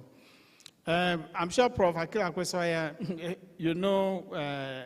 this is a case where you say the questioner knows better. Are we talking about the state? Are we talking about government? I think it's clear that the state is what we are talking about here, but at any point in time, I think the public face, so to speak, of the state becomes the government, because they are the ones that, all of us together decide to put in place to charge with the responsibility of organizing all the affairs of state and delivering on what our common developmental objectives are. So, so on account of the strategic plan implementation, yes, you can agree on the plan, but the actual implementation thing has to be subject to all the assumptions that you made. The state of the economy is the one that will determine whether you really have all the tools and resources to do what you need to do. And I don't think that's necessarily the responsibility of the one who says, look, the law requires that we have a strategic plan. We need to know where we are going from here. And as owner of the business, that strategic direction is your responsibility. You need to indicate strategically in the next, how many years, this is where the investment should be going. But the autonomy should come in how that, pathway is charted. How do we get in there? So basically, in your teaching and research, yes, you need to organize it freely and without interference from external sources. But you need to organize it in such a way that it is addressing those specific long-term objectives. So I think that's about it. Everything that we are talking about here is about the students. At the end of the day, what the universities are set up to do, if you like, is like a processing factory. The students come in, they are supposed to be changed and modeled in a certain way so they can respond to certain specific expectations as far as our development plans are concerned. So, yes, a lot of the recommendations, I agree with them. They would probably take us a step further in enhancing broad university level governance. But if we need to be contextual, we need to make sure that we put it in proper context so we can appreciate that better. Thank you very much. Thank you. Mr. Chairman. Madam Moderator, I'm going to sign off. Thank you very much, Dr. Boachi. Sure. All right, so my last words, I want to once again thank all of us for the opportunity given. And as biased as we are always concerned with matters regarding students in particular. So I want to state it clear that almost all these things we are discussing, we didn't necessarily mention that student, but all these things we are doing, the end game is student. The end product is student. If you're able to structure, if you're able to streamline and put the necessary plans in place, it's students that are going to benefit. And just like me and my other executive, on a normal day, we won't sit aloof as student leaders leading the student front. When there's an ill thing going against us, we'll come out clear to also vehemently push it for the right things to be done. That's how come we are sitting on this high podium to also contribute to the discussions on board. So the students are key, and we are part of the discussions. And always we should thank the Ghana Academy of Arts and Sciences for always including the student bit of in the discussions we always have. So the students are part, and we always present ourselves to also contribute to the discussion, do our research as well, and also contribute substantially to whatever thing that is being discussed. Until then, I do believe we all have a pivotal role to play in the development we want to see. Thank you. Thank you very much. Professor Akudugu. Hello. Thank you. I think my last word to GTEC is that, the rep of GTEC, is that we've reached that point in our history that we can only progress with partnership. And so, as a regulator, let's work hard and make sure that we are partners in this process rather than, so that's a master-servant relationship. So that whatever policies that are being pursued by GTEC, at least those of us talking from the point of view of a union leader, the unions in the universities should be very much involved in the process. You talk about the Ghana Education Sector Strategic Plan and how some of the universities are not adhering to it. That brings to question how that strategic plan was developed. Was it developed with their full participation? If it was, ownership becomes almost automatic. And so these are things that we need to always look at. To the academy, we are grateful for the opportunity and would want to continue to be part of the processes, and also to thank the president and the chair of the project and the consultant for all the good job that is being done. Let's continue to engage as we move forward with these kinds of conversations. The industry and employers, I think the problem is that the world of work today is evolving so fast than the training or the turnover in terms of training. For example, if we pick up from industry, the employers that we need this skill set to work with, it would take us 4 years to produce the first graduate. 4 years. But then, the skill set you require would have been something different.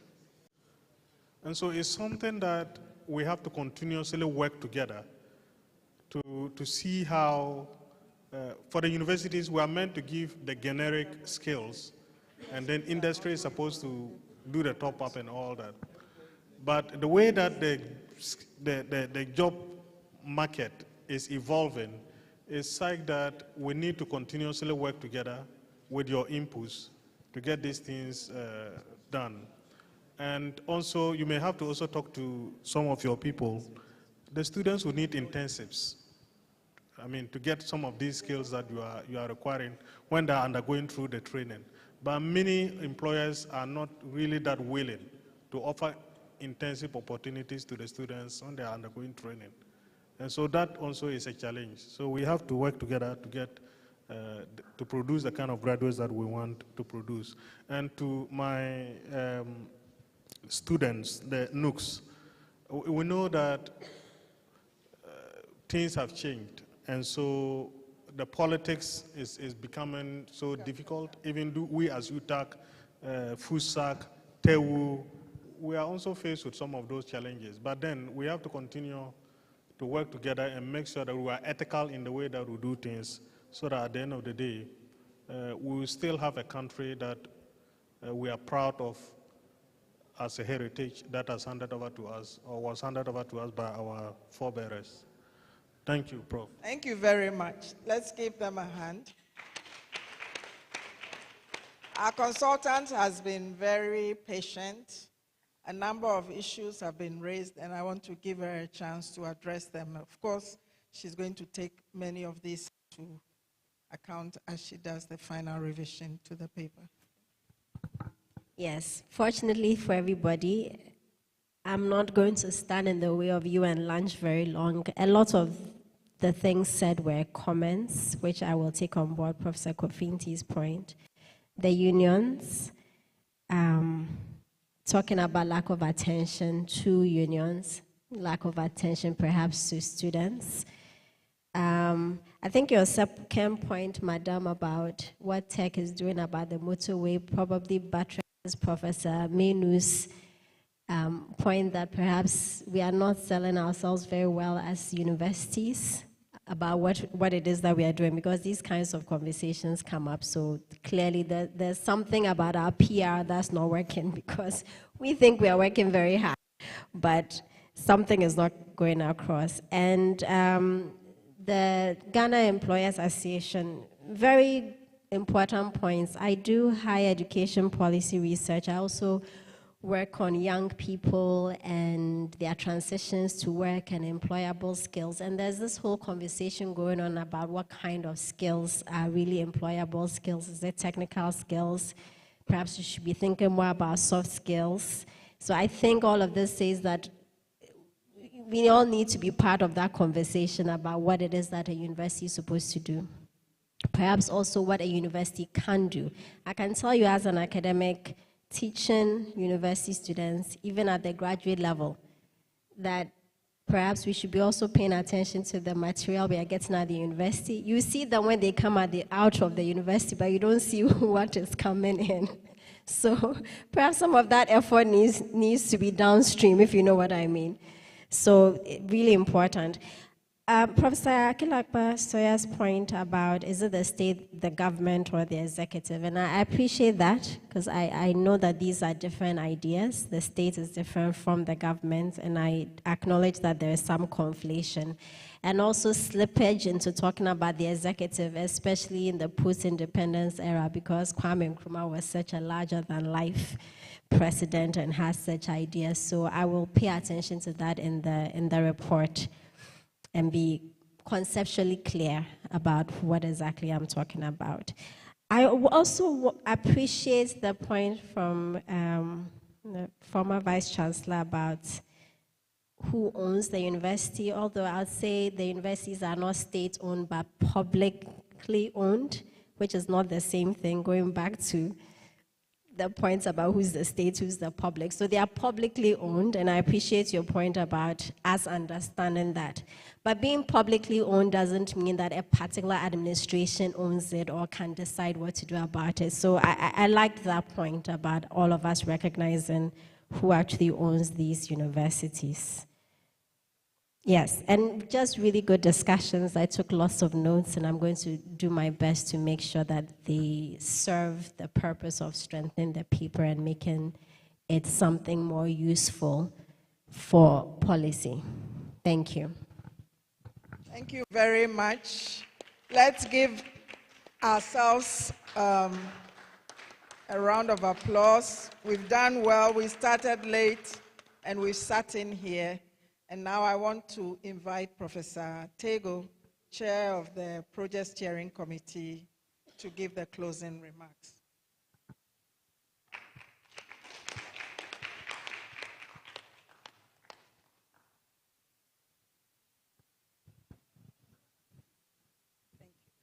Thank you, Techua. As you can see, I'm carrying only a single piece of paper. President of the Academy, Vice President for the Sciences, distinguished ladies and gentlemen. As usual, it's been very exciting, I must say. The background paper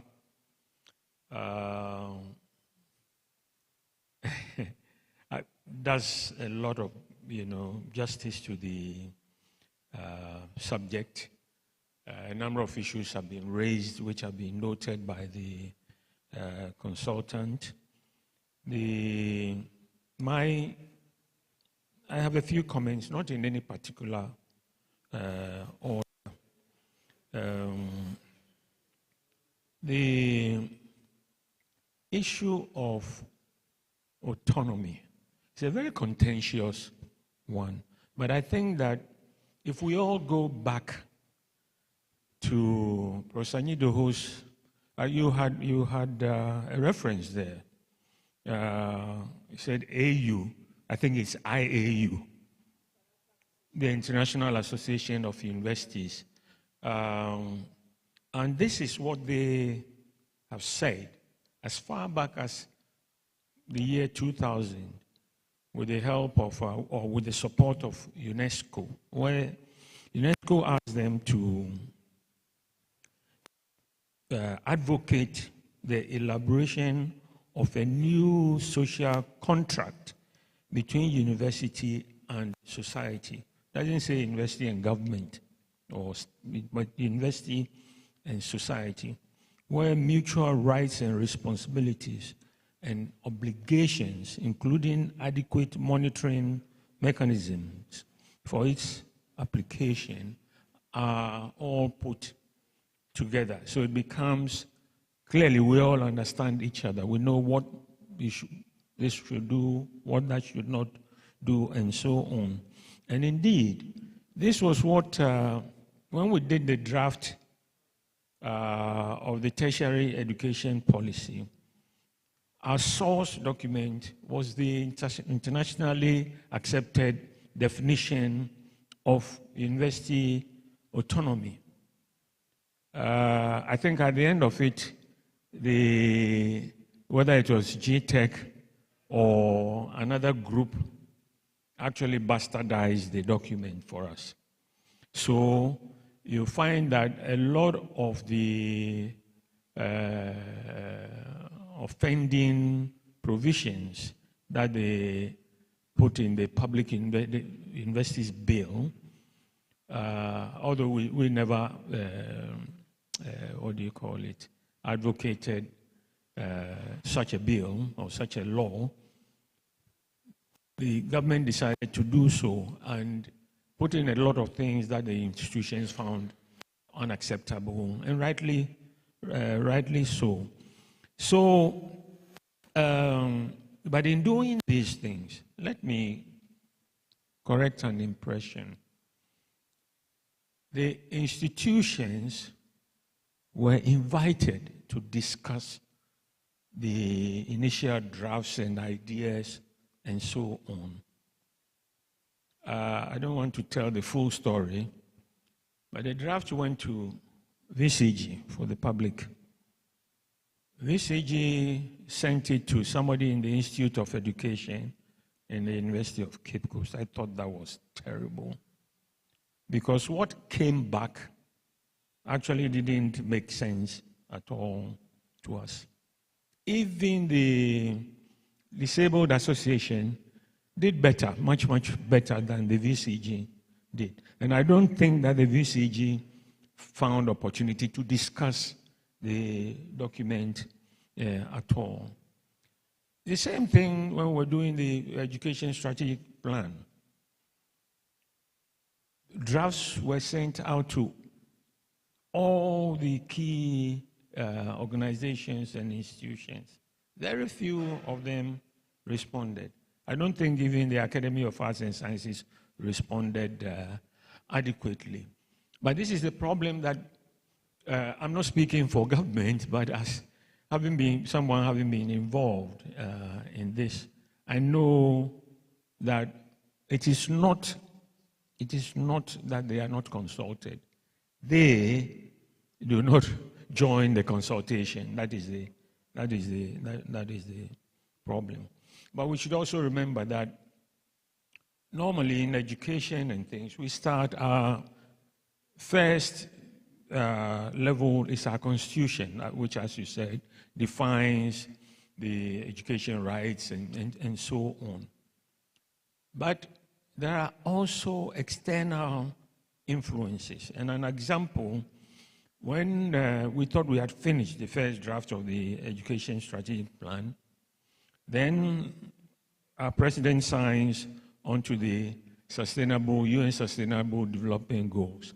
So we now have to capture that, the AU Agenda 2063. All these things come in to influence what goes on. So it's a very complex thing that we're talking about. I like the idea of having regular interaction between the institutions and the state or government.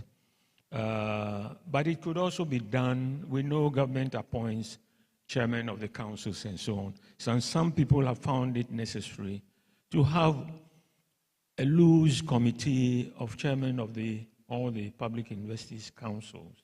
And Professor here shares that idea, although he hasn't moved it forward too much. But it's another way of, first it serves two purposes. The first one is that they share ideas among themselves, and then collectively they can also interact with government. So with the no, it's not my idea. I got it from somewhere. As I said, that's where some people have used that to mitigate these difficulties that we're talking about. And in fact, we've discussed it before, and all that is needed is somebody to prod them a bit. Maybe the most senior or the chairman of the councils can start the process. So on behalf of the steering committee and the project committee, and can I speak for you, Mr. President, on behalf of the Academy of Arts and Sciences? Thank you very much, Ekua, for all the time you spent putting this wonderful paper together. We are looking forward to finally translating that into a policy brief.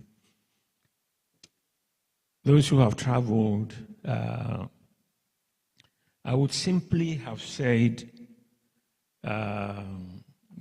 safe trip.